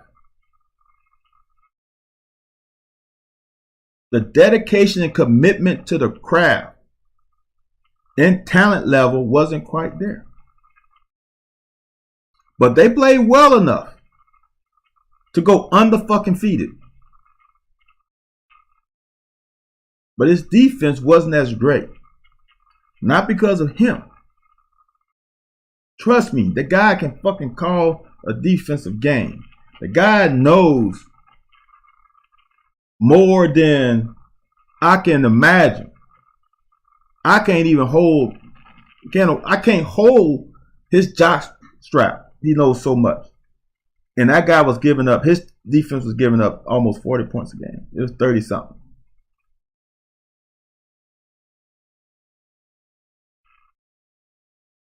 So bad players can make a great coordinator look bad, and great players can make an average coordinator look unbelievable. I don't know if Skang is good either. See, but the thing about it, here's the thing though. Can Skang be good, but not as good as Liam Cohen? Can we still win games with a coordinator that might not be as good as Liam? Liam might script plays better. But for me, I just don't know. Because the equipment is different. The equipment is different. I don't think people understand how good Wan'Dale Robinson is or was. I really don't. I really don't think people understand how good he was. That kid was a straight dog. And I don't think people understand how good that O-line. That O-line last year was damn good. When you think of the damn center is starting for the Jacksonville Jaguars and at one time hasn't given up a sack. I'm just think about that. And he was a fucking guard the year before. Think about that for a second. Dan Kennard is got drafted. Think about that for a second. Darryl Rosenthal made a bad decision and left. And that kid wasn't the best. Here's the crazy part. Darryl Rosenthal was probably the worst O-lineman on that team, and he would be the best O-lineman on this team by leaps and bounds. Wouldn't even be close. Can't get a quarterback out of high school. You have a new OC. Look, I don't mind. Here's the thing. If Scangarello, if we had the same people and the offense went down leaps and bounds, I'd be like, you suck. And you need to go. If you can't progress from what the same group of guys did the previous year, or look, if they had the same O-line and lost Wan'Dale and got Dane and Barry and Tay, they had the same O-line and they went backwards, I would be the same. I would say the same. You suck. Even with C-Rod being gone for 4 games, I think we were capable enough at the running back position to hold down a fort for the majority of those games. I mean, we saw we handled Florida. Ole Miss would have handled them with that O-line. And C-Rod came back in the fourth. So in those 4 games you played Florida, that was your toughest game. With that O-line and Jatan and Smoke, I think we do the same thing we did this year, but better.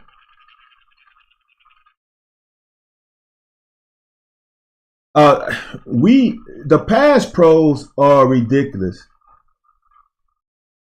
The pass, I don't know what we're doing with pass pro. There is athletic, but man, he had this laissez-faire demeanor. It's just perception. Just his play on the field was a lot to be desired sometimes.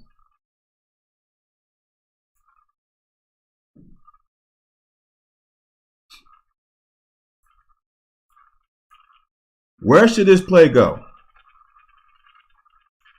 See, this is what I'm talking about. As a running back, you know right now that they got numbers backside. Why not press the hole? Press the hole.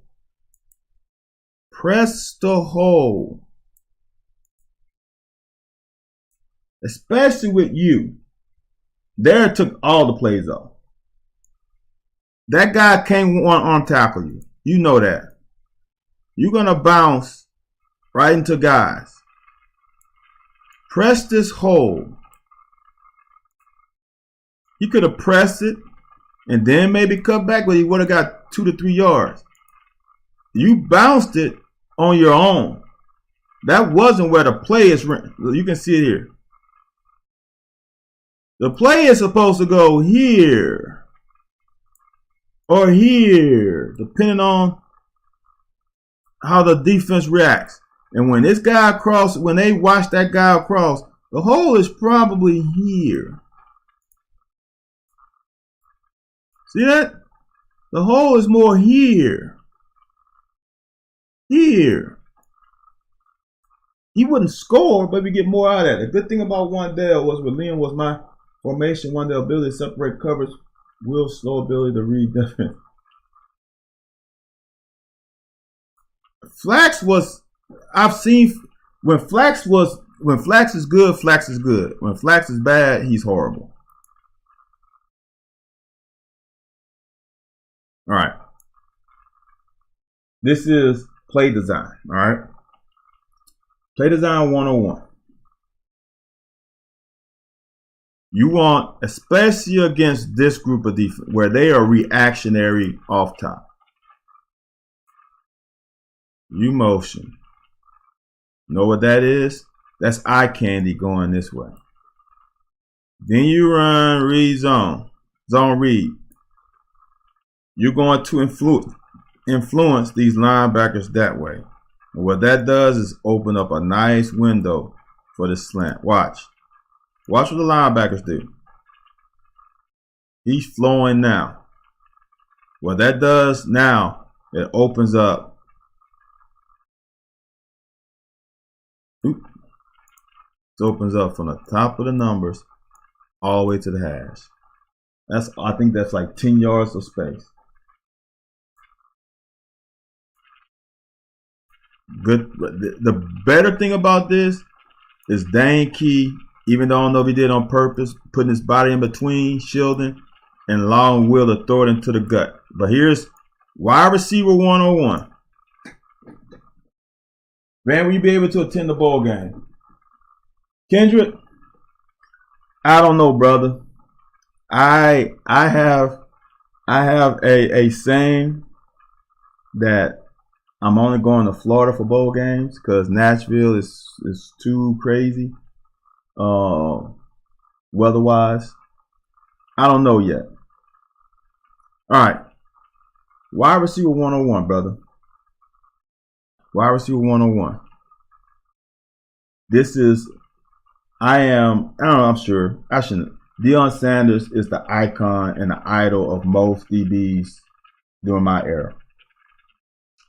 Deion said, if this back foot is back, you choke the fuck out of him. Because the first thing he has to do is get that foot closer. He has no way of threatening you with his foot that far back. No way. He is not going by you when his foot's that far back. Watch what Dane's first move is on the snap of the ball. See that?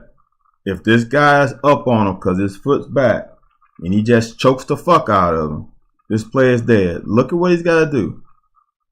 Ball snap. He hasn't moved. He still hasn't moved. Now his feet are closer. Now he can go.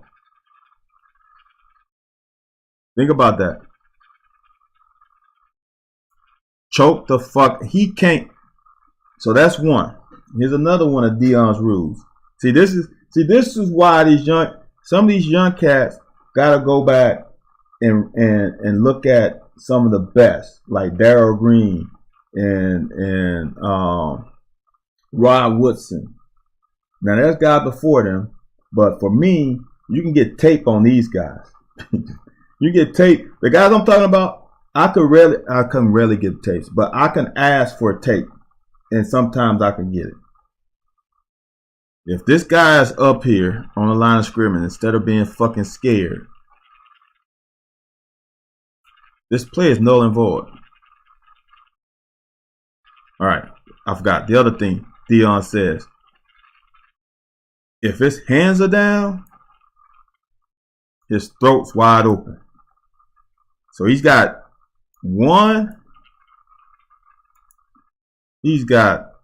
problem one, problem two. If I'm up here and my hands are up, his hands are down, I'm going to get to his throat first.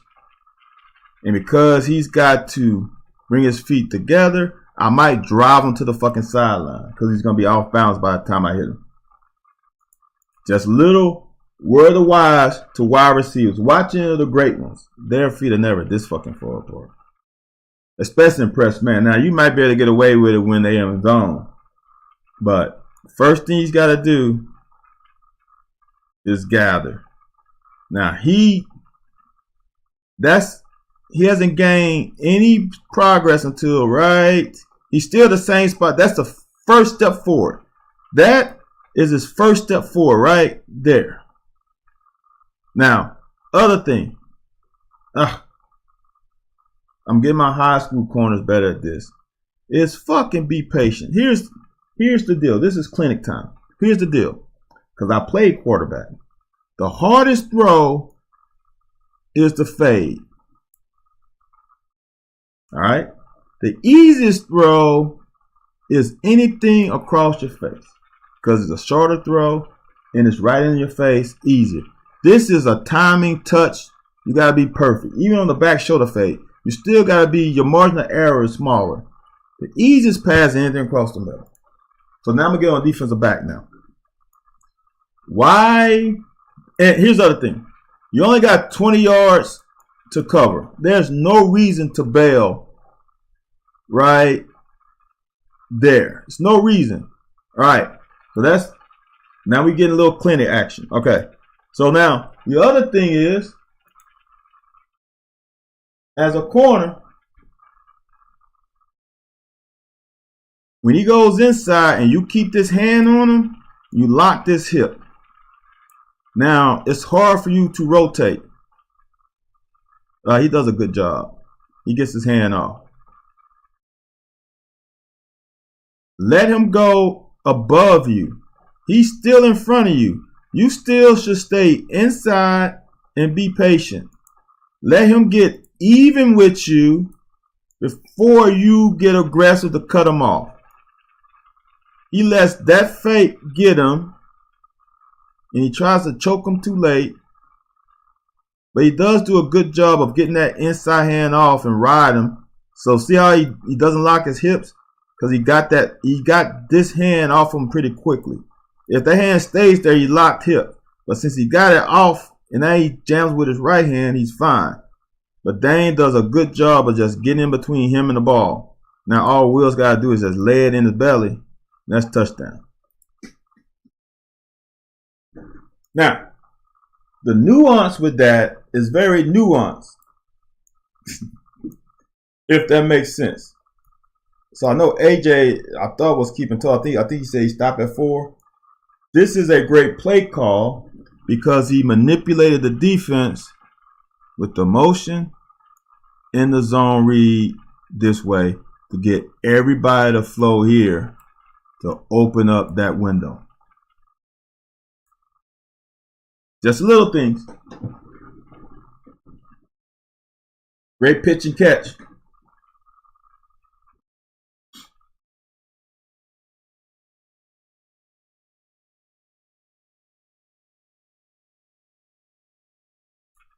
No, I remember this play. I'm sorry, AJ. Yeah, I thought you said you gonna stop keeping count anyway. I showed this in the cut ups.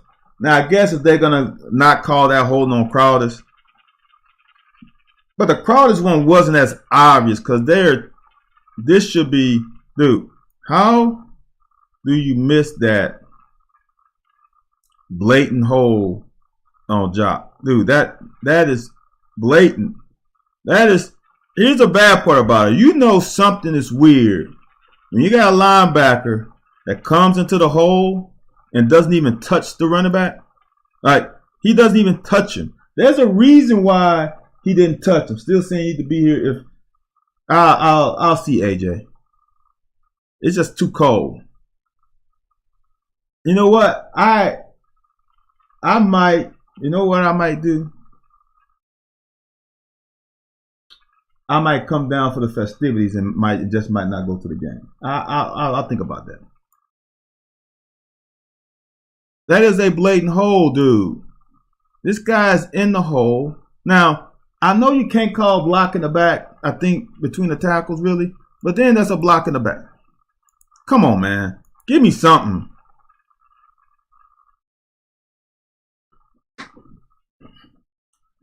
All right. This is one. Ooh, let me go back.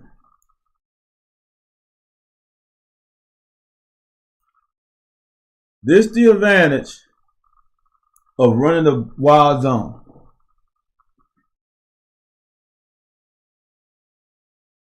I think it's more than that, JD. They were holding a lot. He did ride Jock like a horse.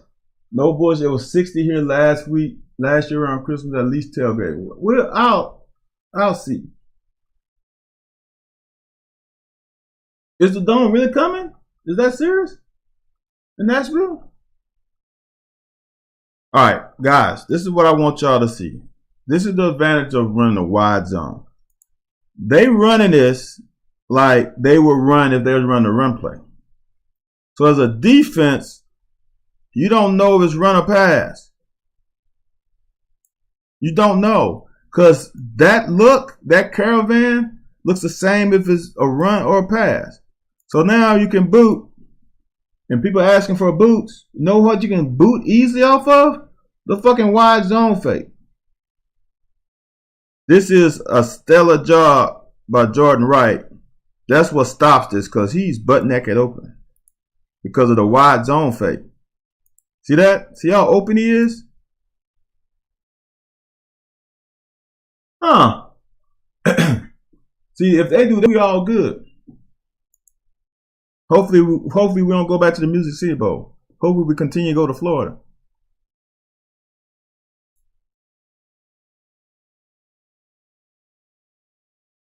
We got to stay in our pass lane, Ox.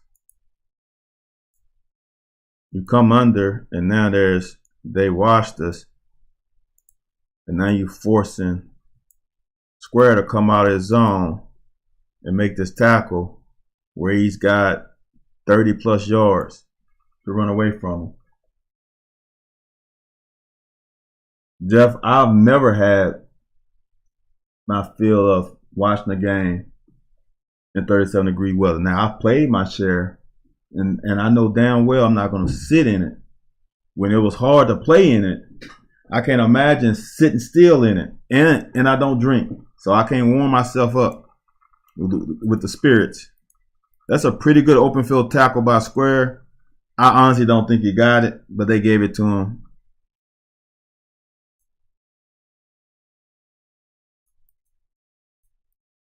We got to.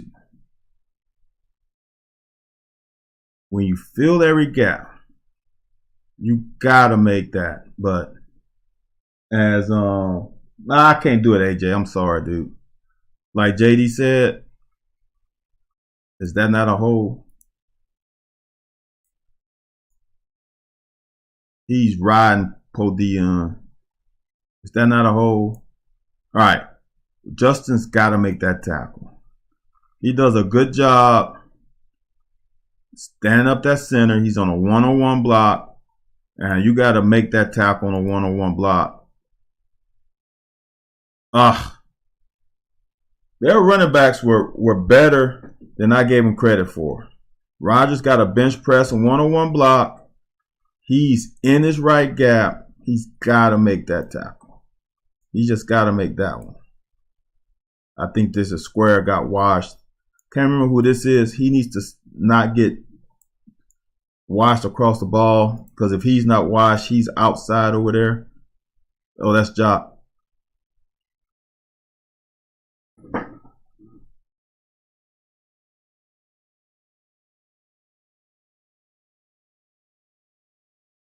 I hate this. This burns me up, and I'm a little old school. First of all, get your ass in the stands. All right, that's number one. This is good. Now, here's the thing. You're in perfect position. You're in phase right now. Why do you do that? Why you gotta have your hands on them? When you roll them to the sideline, now get off. Why we got our hand? Dude, you are in perfect position. There's no need to have your hands on them. I don't get it. It started off with a poor stance from jump that gets you out of rhythm. Get in the fucking stance. They just fucking washed. Just washed them. This is the best. They had that Beckham kid a couple years ago. Oh, yeah, AJ. Yeah, he gonna have to stop that chirping. They double, washed him to the sideline, and came up to linebacker. These guys' job is to keep the linebackers' feet clean. And on this play, we did a horrible job, and that's why they gashed us. Look at that. Damn. Louisville's gashing us. Look at that.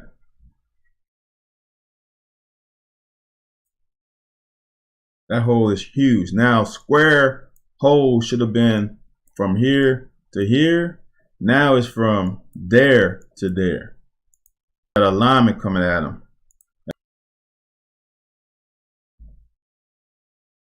And we getting drove to the sideline. Damn. Good job by Lovett.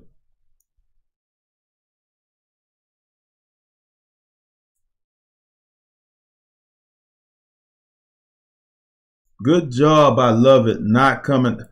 That was a Naily? Okay. Yeah, he ain't quite ready yet. Great job by Lovett just staying deep and not coming.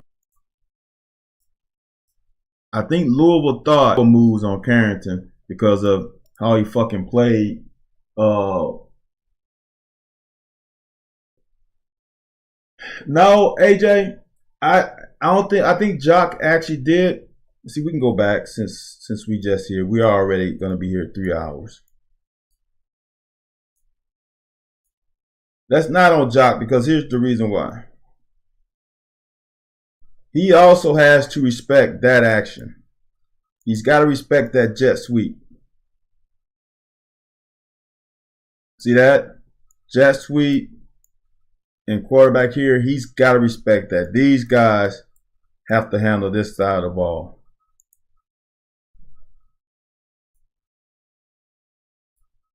If a Naily doesn't get washed, he'll be there.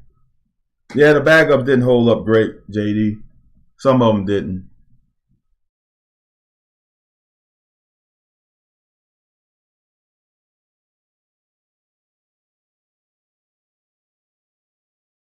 He has the backside boot, but in this modern day defense, when they got all this action, Jock has to respect that jet sweep because there's nobody else out there. I could be wrong. Watch my man. This is why I heard a lot of people say Drew Phillips would be the nickelback last year. I don't think so. I think Afari's going to be the nickelback and Drew's going to be the corner just because of stuff like this. He's lighting the ass. That tight end got his hands on him and he ragdolled him. That's ball game. He's contained. Now, that's secondary contained. If Phillips was here, I think that's Ty could have fit inside of him and made this tackle. That's Keydron. So that's why I don't think you're nitpicking, AJ. We got to make that tackle. Drew Phillips figured out. They blitz him. He sneaks through that. He's got to make that tackle. As Coach Smith used to tell us, holding is a personal problem. Don't let them hold your ass.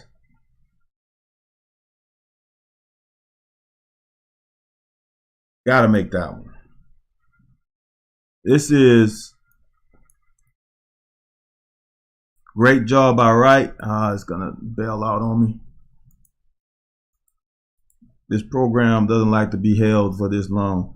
That was a great job by Wright, not overrunning the play, staying in his backside cutback lane, and minimizing that play to not a touchdown. Because if he overruns it, there ain't nobody else back there.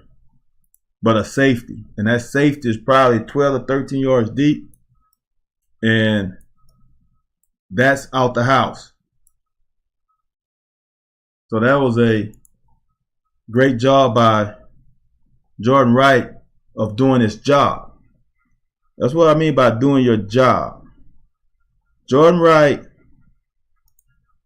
staying where he's supposed to. Now he's supposed to squeeze shoulder just in case he does that. Because that's your cutback. See that? See that? Perfect. That's perfect. That's textbook. Exactly, AJ. Look, Coach Archer was good at that. Noticing the guys who help make the play, not the guys who would get the adulation. This is a great job by Walker. I don't know what Big 78 was doing. He looked like our lineman. There ain't nobody coming. Get a hand on the ball. We gotta make that catch. God damn. That's a flutter. Come on, Valentine. Great play. This. I think Walker is starting to get in shape. He was in high school shape. And the funny part about it, usually high schoolers start to taper off at the end. And he actually got stronger. Look how he takes on 61, separate. Dude, that is a great ass play for a man that big. Now we bring some heat. And they run. Isn't that not the same play we ran? This is perfection. Lovett had him, actually. He just overran it a little bit. This is hard, man. When you got, and you bring 6. Remember, I think we brought somebody else. We brought 6 or just 5. And this guy runs a choice route. Exactly, AJ. But you can't talk shit when you drop. That is a perfect play call. And great tackle by Lovett. Got him in 4th and 1. Dude, this fucking guy, I think Justin Rowland showed this on this thing. This guy, the ball should be here. He moved it up half a yard. And they still didn't get it. So just think about it. Everybody is moved up a half a yard.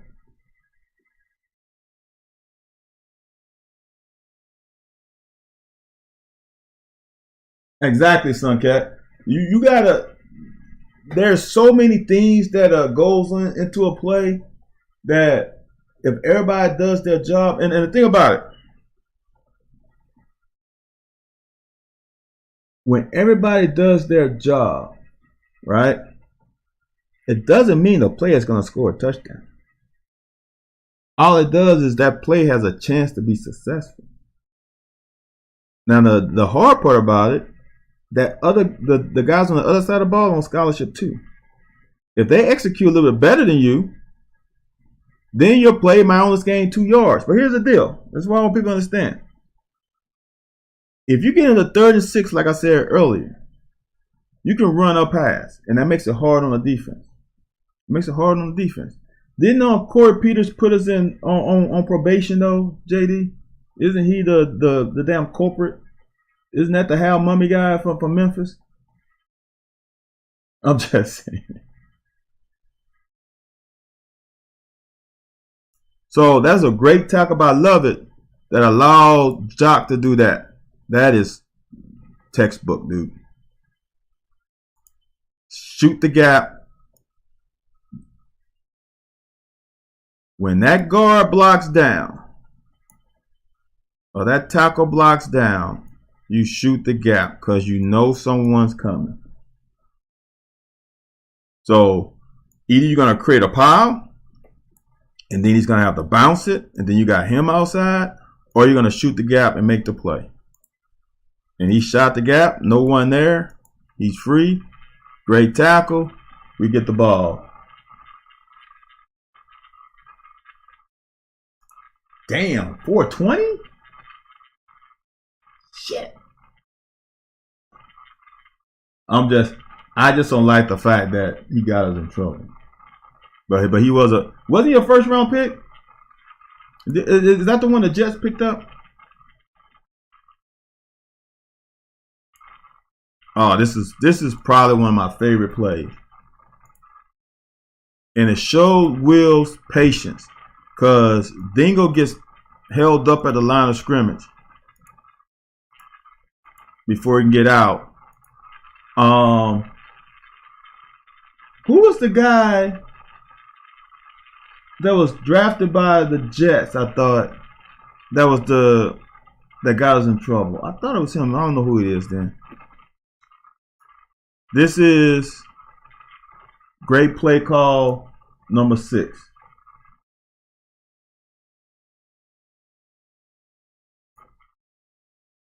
Do I have it from the start? I don't remember. I got it. I cut it. Yeah. So we in good old 13 personnel. We ran the hell out of the tight ends. Dwayne Robertson. Thank you. That is it, JD. 13 personnel. You put him at the fullback. And now you run lead. He runs a flat route. That's a great job by number 1 of taking on the lead block. But oops, it's not a run, it's a pass. Huh.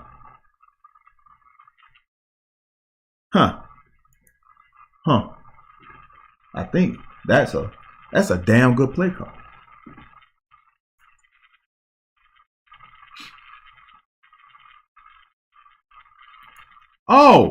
Oh, is this 2 great calls in a row?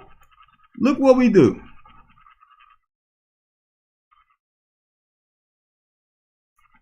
Show you the nuance with this.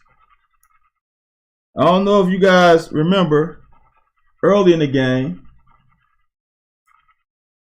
we motion, and you ran that slant, right? Try to get everybody's eyes this way, right? All right. This is why, because some people don't understand the advantage of reduced formation. This is a reduced formation. He's tight. So what happens is, now the defense gets all within the hash mark, right? So we motion here. Oops. So we motion here to get eyes to think we coming this way. All right. And we're in a reduced formation. All right. We motion him quickly across. Now we got him. Now we pitch. They're not out there yet. We got their ass. Look at that.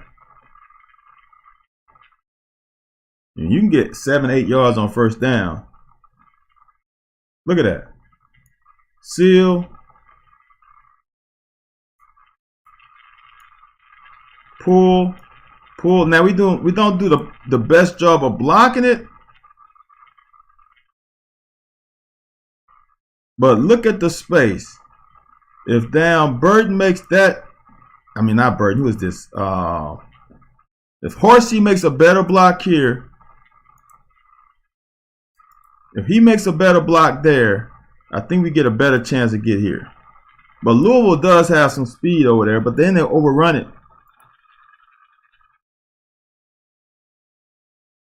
8 yards on first down. That's pretty damn good. But no, we shouldn't run. No, we shouldn't run C-Rod outside. That wouldn't be smart. That wouldn't be smart. Great vision by Jatan. Remember this play earlier? And Manning didn't make this block. See, now this is one time where you would want C-Rod on him one-on-one. Because I think C-Rod runs clean over his ass, and he might be still running. I think we got a holding call on that.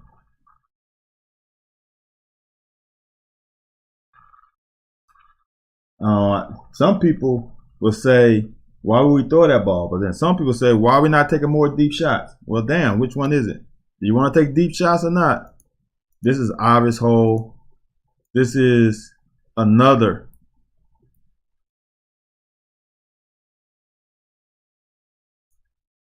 great concept. Watch. We've been running down their throat.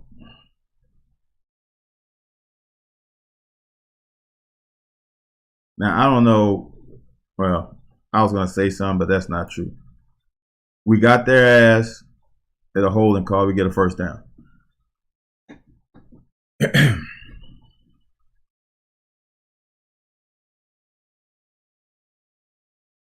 Get their ass again with a play action. Get these linebackers to step up.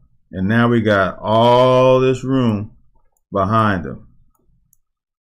Now, that's not a great play call, but that's manipulating the defense. Good ball. Decent route. Not the greatest of routes, but a decent route. Now, this is O-line porn right here. This is O-line porn. I'll show it from the other side, from the end zone cut. See, this is what C-Rod is used to. C-Rod is used to not getting touched until the second level. Was that Georgia, the pick was in Georgia? Yeah, it's similar.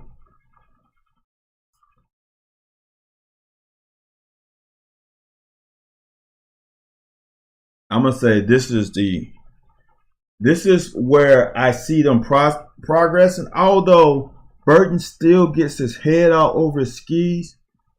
But this combo and Burton hinges and seals that nose good. And then Cox gets to the second level. Just watch how this is ran to perfection. Chips.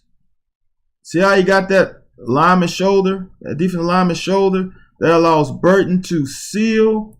Look at that. Look at that.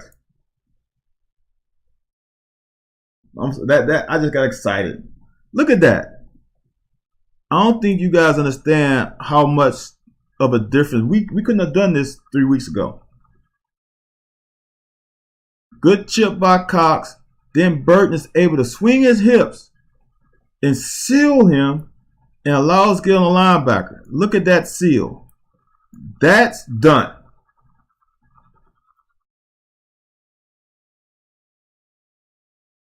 Caddish should come off on 13. All right.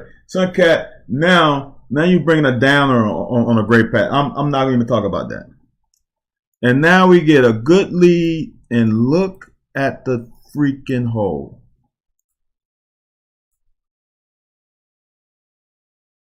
Dude, that is perfection. That's what he's used to.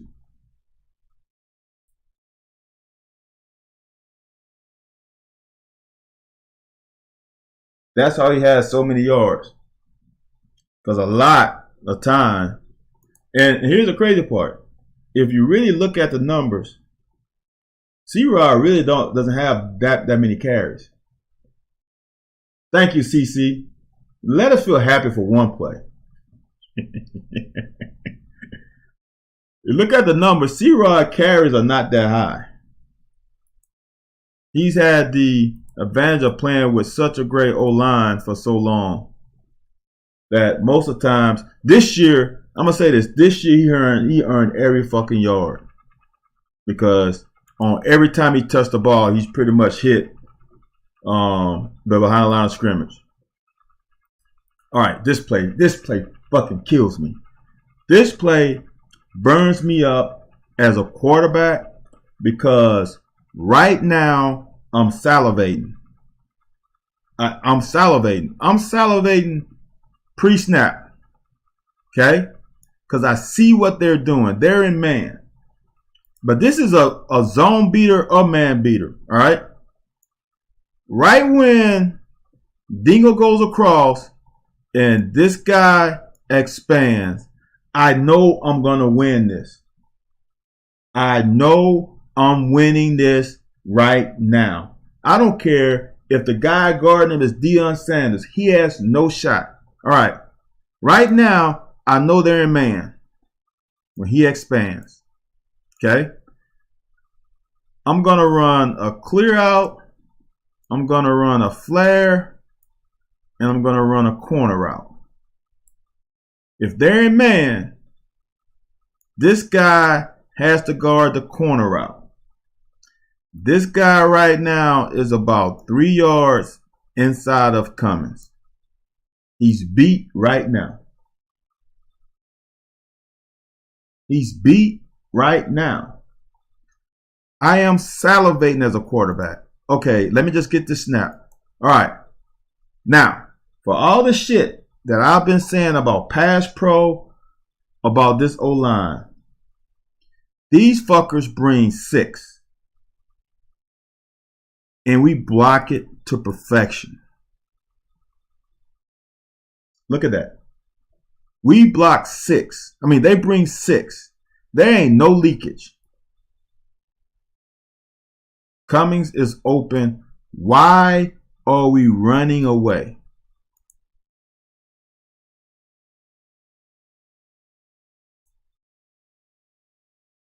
Get to the top of the drop. Take a hitch step. You should be about right there. And you throw the ball right now. And the reason why I say right now is because you want to make sure that he clears out and there's some separation between him and him. So you can't throw it too quickly because he might come off. He shouldn't, but just in case. But right now, you should lead him to the damn sideline. It's a fucking touchdown. Yeah, Caddis does do a good job, JD. It's a fucking touchdown. There's no leakage. He does. C-Rod does a decent job. Look at that. Look at that. It's a 6-man rush. We're fine. Step up in the pocket. Watch where he throws it. Look at the fucking separation. If you don't see touchdown all of this, I don't know what you're looking at. That's touchdown. There's nobody there. Damn.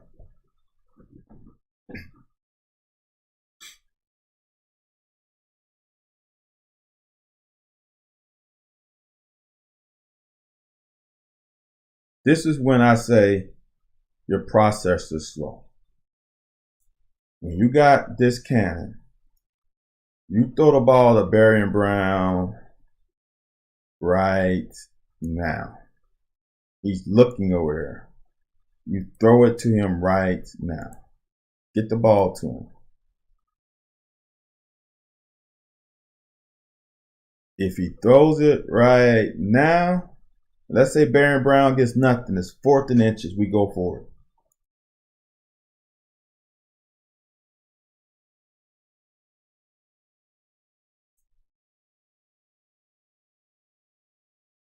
Right now. Get rid of it. What's up, AJ? One statement, one random question. What's the statement?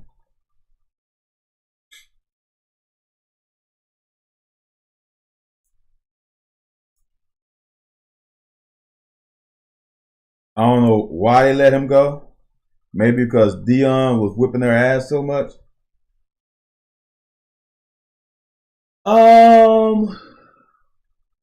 34-7.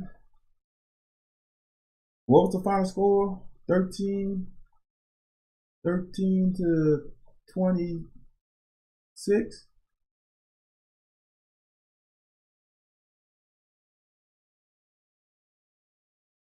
Dude, Suncat, that's the best they've done all year. That's the best that they have picked up a twist all year. 34-7.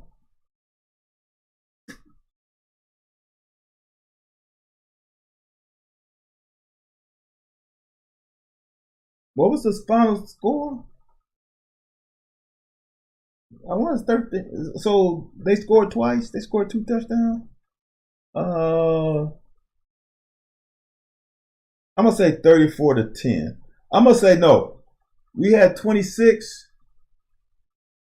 34. I'll say 33-10 maybe.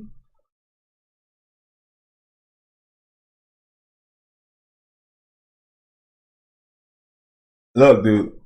Honestly, I am so not a uniform guy, but I would have liked to see the all black, black on black on black.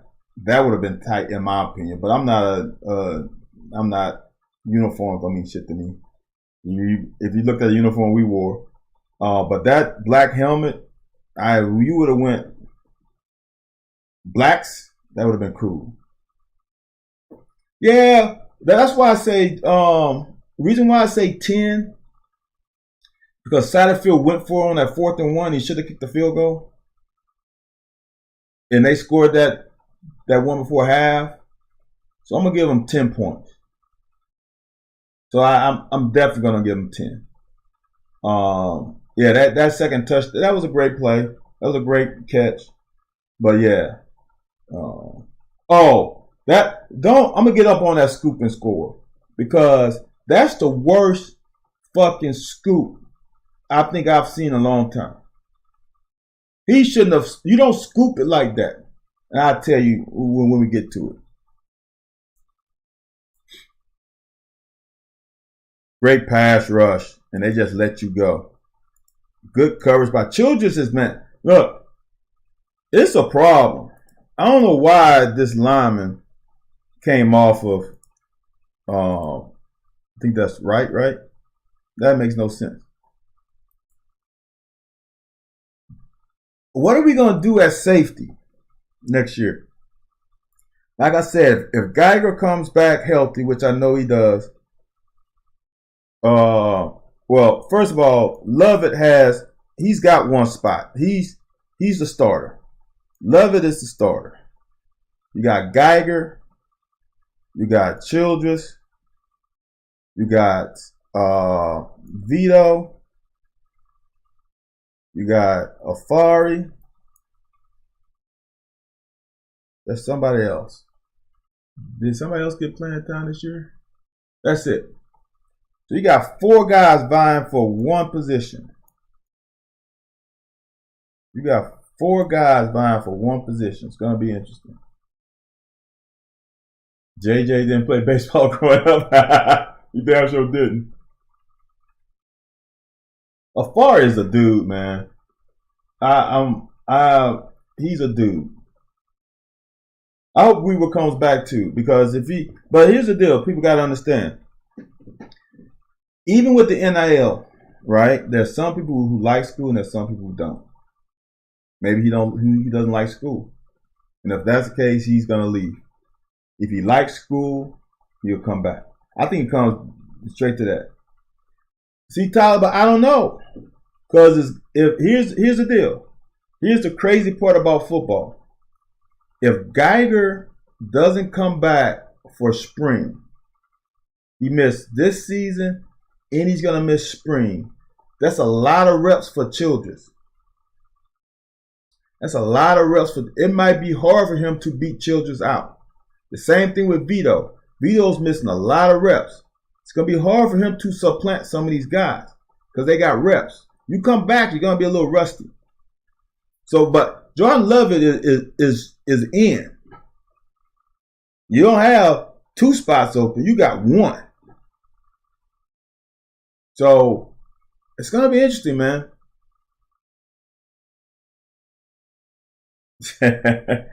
I would leave if my coach said we're going to play rock, paper, scissors to see who starts. You can't get turned. See, AJ, you say Lovett and Childress with Vito at the nickel. I don't think Vito is better than Afari at nickel. I think Afari is your start nickel. And here's the reason why Afari is your start nickel. Afari is thick enough to play the run game on first and second. Vito isn't. Vito is about the size of Drew Phillips. You saw Drew Phillips got ragdolled by a tight end. Afari is not going to get ragdolled. I would play Afari at nickel. I don't think Afari is a linebacker. He's not thick enough. What is Afari? Is he 205? How big is he, JD? Shit. He can't be that big. I'm looking up numbers, guys. But I don't think he's long enough to play every down outside linebacker. Remember, Jordan Wright and we were like 6'3", 6'4", and 230. He's 6'2", which means he's probably more like 6'1", 203. Nah, man. Nah. He gonna have to put on 30 pounds. Nah, he's too small. How big is Jordan Wright? How big is Jordan Wright? Jordan Wright's gotta be 6'4", 230.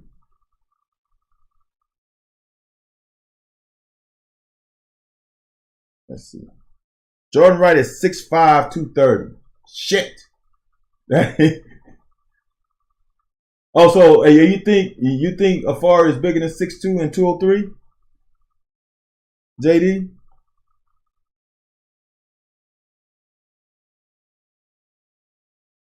And JJ Weaver is shit. JJ Weaver is 6'5", 240. If he's really 6'2", I don't know. That's why I said AJ, he's probably 6.5 feet. I don't think he's long enough. I mean, I've seen JJ Weaver's arms. Them damn things are freaking huge. You bet he's 6'3", 210. So, and you think he's grown since he's been in college. All right. That's possible because I did. 210. He's still like JD. He's got to get to 235, 240 to play outside linebacker. Because if he plays outside linebacker, he's going to have to blitz and put his hands in the ground sometimes.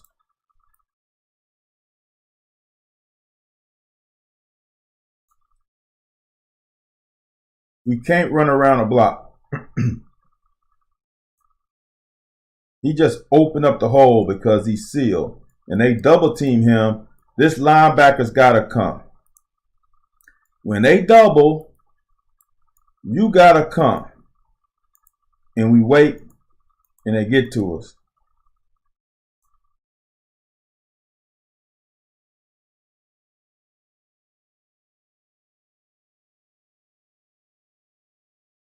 As Suncat was saying earlier about the zone blocking, they're able to double team. I don't know why we in this formation. Is that a 3? We in a 1. This looks like a 2. Dude, why are we in this? We are beat by alignment anyway. Outside linebackers need to be bigger because they got to take on those offensive tackles, right?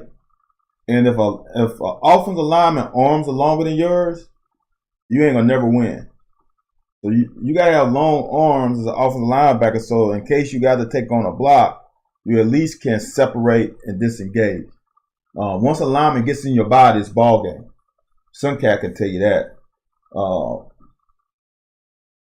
Yeah, and this is why the 3-4 inside linebacker can be a little lighter, because normally linemen don't come off to you, and you also has you have 2 of you, not just 1. So typically one of those guys is a little bigger than the other. Can those DBs potentially play corner? No. I'm gonna tell you this. Safeties typically can't play corner, but corners can eventually play safety. That's just how it rolls. It's tough for a lot of reasons. Your sight lines are different. The ball comes at you differently. You have to have great eyes. It's different. But in those, these Steelers always play those athletes inside linebacker and have Yeah, because you have to. Charles Woodson was a corner that could play safety. A lot of corners can end up playing safety. Then Kevin was more of a. You talking about Kevin Joseph, AJ? Kevin Joseph was a corner from day one. He played nickel at LSU, not safety. I don't know if they try to make him a safety, but he's not a safety. That dude's he's aggressive as fuck, but I wouldn't trust him as a safety. Right. That's exactly the reason why you can play Trevor Wallace next to that's the D-Jack or a thrower. That's why you could play Jordan Jones next to Cash Daniels. You know.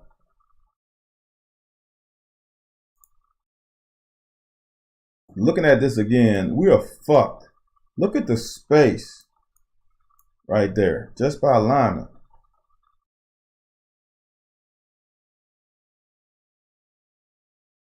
Because honestly, it looks like, because this is tight end, right?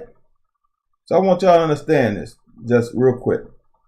A gap is 1 tech, head up is 2, that's a 3, that's a 4I as we call it, 3-4. That's a 5. Shit, he might be 6. I think he might be head up on that tackle. So we got a 1 tech with a 6. That's why they gashed us. Look at the natural hole. Look at the natural gap. The only thing could happen, that is a far. If I didn't play linebacker, but I've been in meetings long enough. If you see this, you gotta come now. Reason why, because you got all your gaps filled outside. When you rerun, you come screaming now. And he waited. And he overran a little bit. Damn. That's tough.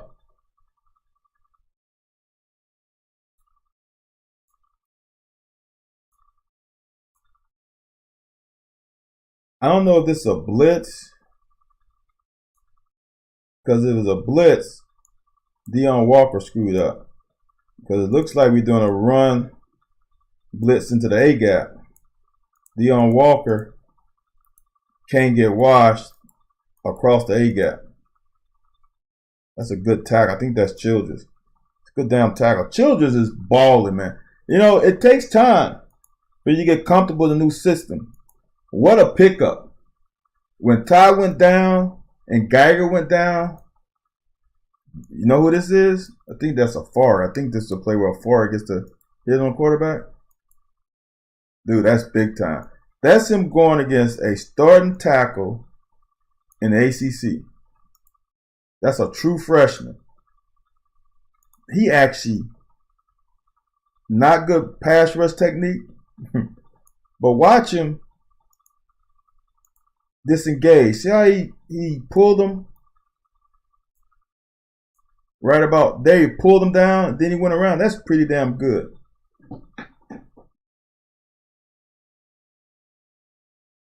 I didn't think so either, CC.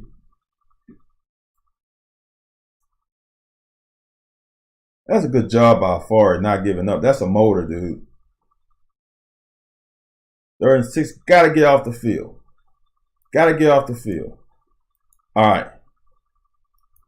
Great job. To pick up a scoop, normally you skip, you pick the ball from you swing your hips this way, and you slow yourself down, and you scoop it. You don't.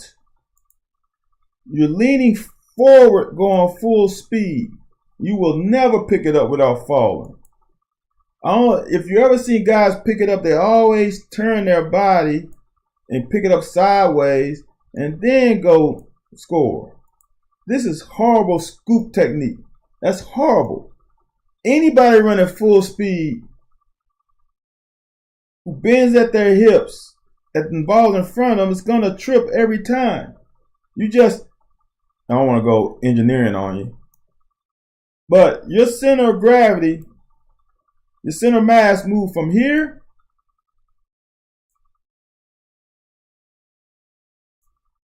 to now it's way out here. Thank you, AJ. Squat at the hips. Look, I guarantee you, Coach White is not teaching the scoop and score like that. I guarantee you. Blake Dog, you're funny, dude.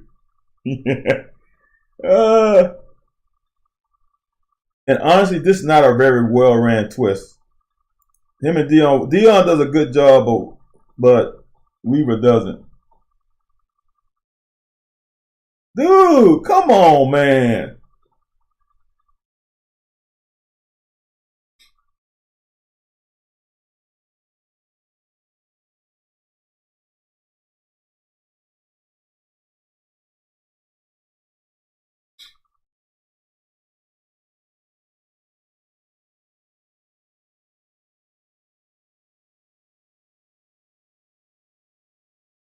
Only thing I have to say about this, and I don't think he will go far, but C-Rod can't go this wide. He needs to go, see where Caddis is? He needs to go right off of Caddis. We got a kick out, and we got a wash down. You got to go right there. I don't know why C-Rod went outside. See how he went outside? If he goes right off of Caddis, this guy probably overruns it.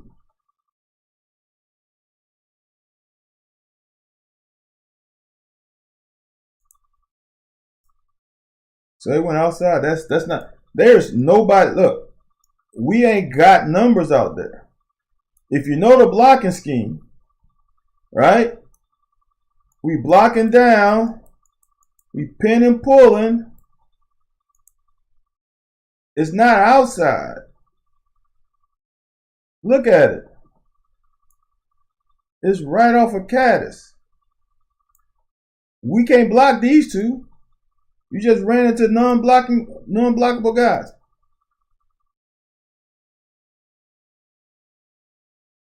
Now Manning does a bad job, but still, they have numbers out there.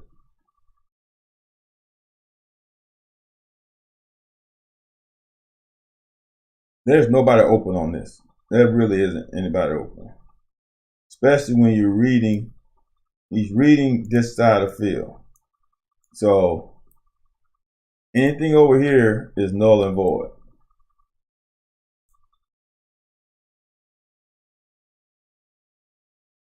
There's nothing open. He could have thrown it to Caddis quickly, which is what the elite quarterbacks do, because what happens is you get him one-on-one with this guy. Just give him a shot.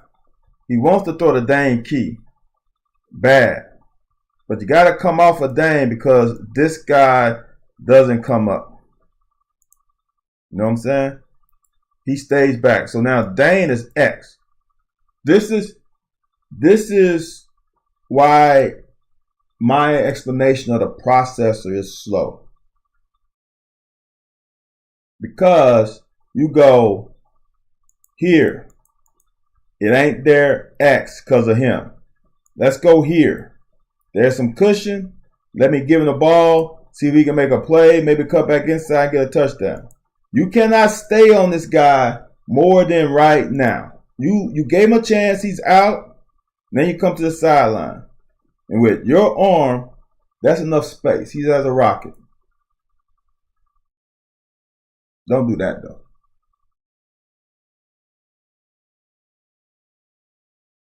Now, I don't know the defense. I hate this because I don't know what's going on behind. And I don't know the exact formation. See? Because right now, I'm counting. We got 6, 7, 8, 9, 10. That's another guy. I'm going to think it's out here. Okay? So, I'm guessing this double move is wide open unless there's a safety in the middle. Watch that move. He comes off it too quick. See how he's looking this way now? This is the move. Watch it. Don't move in. He's open. If he's even, he's leaving. But I don't know what's behind him. So I can't say if he's open because I don't know if there's a safety behind him or not. Right? Because they got 1, 2, 3. They got 4 corner, 5, 6, 7, 8. There's some other guys that I can't see. So I'm not going to say anything about it because I don't know.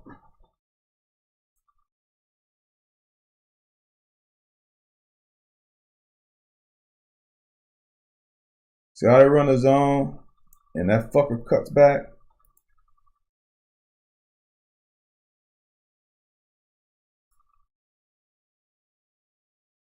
That's good work. Everybody got a gap. Hold your gap. Do your job. Great timing by Childress. See, this is what DBs need to understand too. You don't want to come down too early because then the big boys start counting you. He comes down at the perfect time and the running back can't get to him. Now we got him 3rd and long. We gotta win. See this? They run inside zone fake. He's inside. He's coming. He didn't count him. Got him.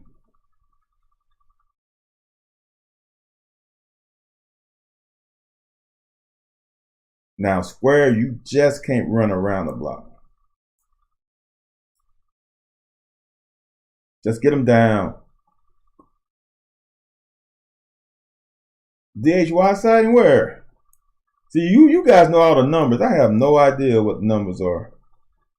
Where is this DH? That's not DHY. It must be on the play before.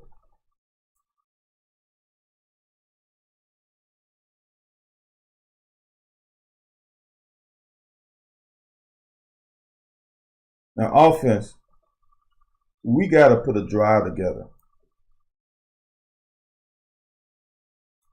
This is why you run outside. Look at all the. This is why you run a reduced formation. It bothers me people don't know football talking about why our splits are so tight. Like that's the reason. There's 2 things that burn me up.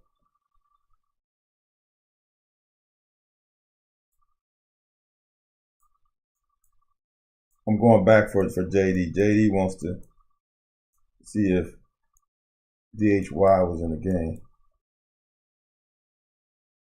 Oh, he is right there. You're right, JD.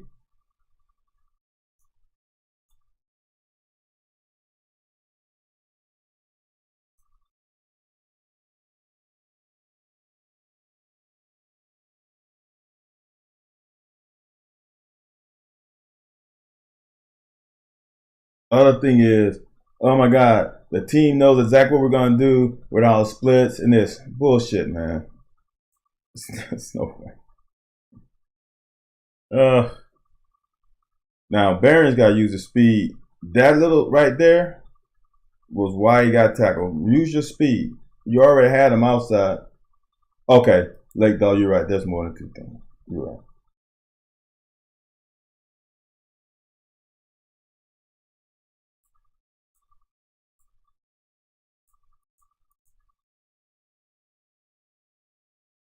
They are so aggressive, man. It's hard.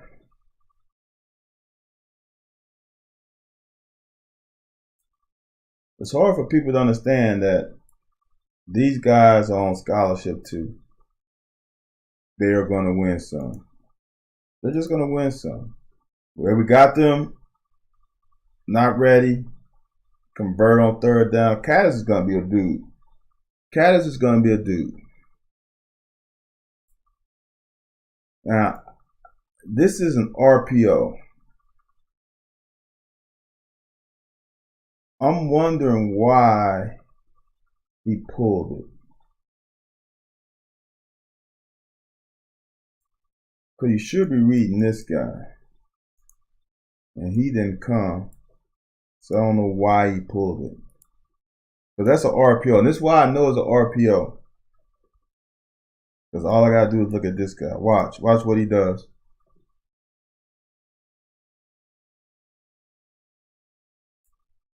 He's blocking. So I don't know why we'll pull that one. This is just unacceptable. I don't think Dingle should ever line up in line. I think he always should be the H-back, motion, play fullback. He never should be an inline defender because he's not a very good blocker. Know why he overreached down, and that's on him. Watch. Why does he cross his feet? Cross his feet.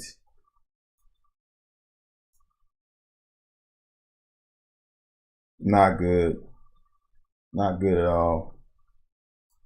Now this is close. This is very close.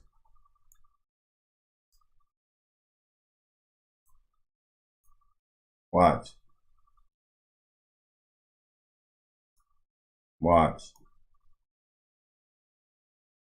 If he can get up to the next level and get that safety, get him.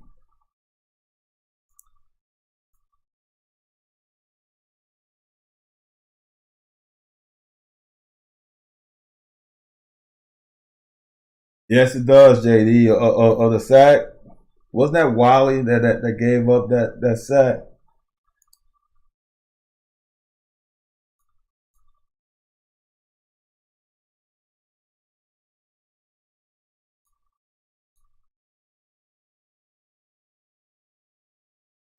Look, as I said, the other team is on scholarship.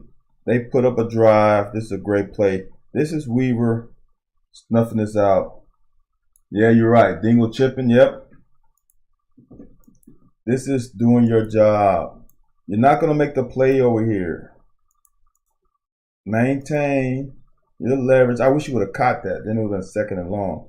And maybe the next play is a different call.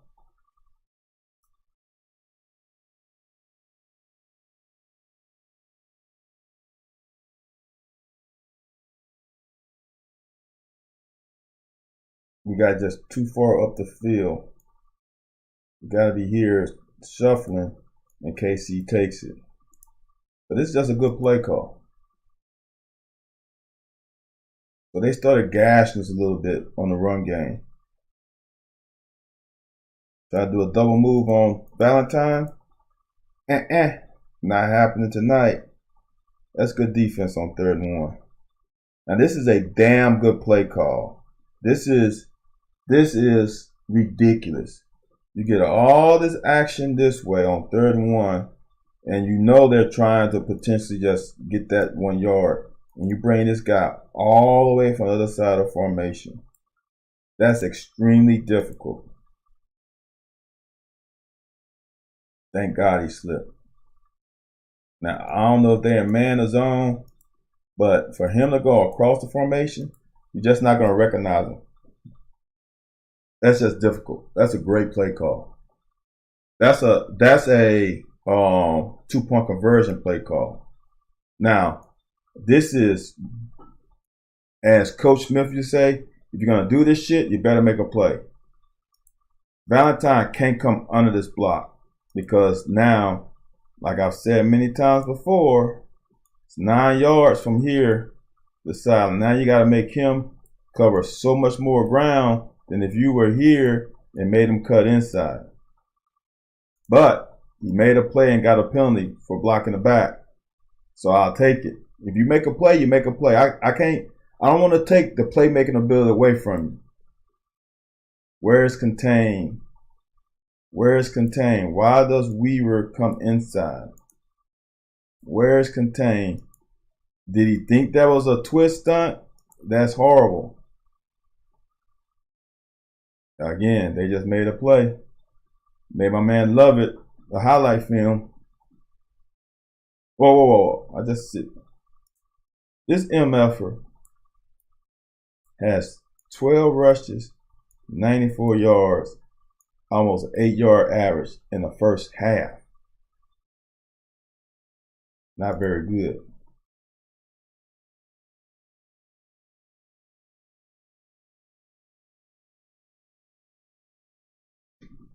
Running quarterbacks can be difficult.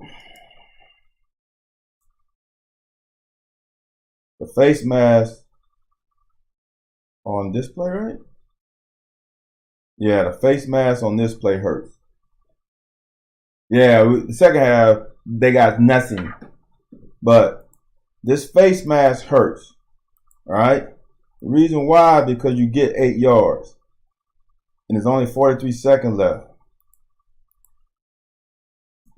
This is a good play by.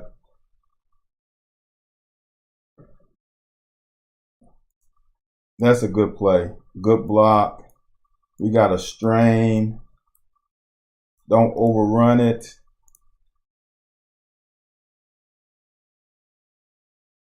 Josiah got to make a better attempt at a tackle. I don't know what the hell that was.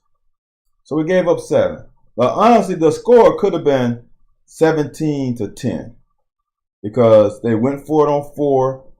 That's 3. And Jordan Wright should have scooped and scored. That's 4. So that would have been 4 more. So it should have been 17-10. So 13-7 is right where it should have been. Barry Brown just light. That's good coverage.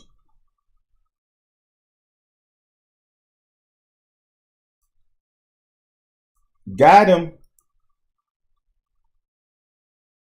But we hold. If we get this ball on the 50-yard line, we might get more points. So that's it, fellas. I must have had the wrong quarter for the rub play. I don't know, JD. I didn't see any rubs in the passing game in the red zone. But like I said, some of those viewing angles were so tight that I'm not sure. Oh man, that's a good 3 hours, fellas. I appreciate y'all's hanging in there because I know it's 1 o'clock where some of you guys are. I appreciate it. Sorry about the rant earlier, but you might get another rant tomorrow. But I'm gonna try to keep it shorter.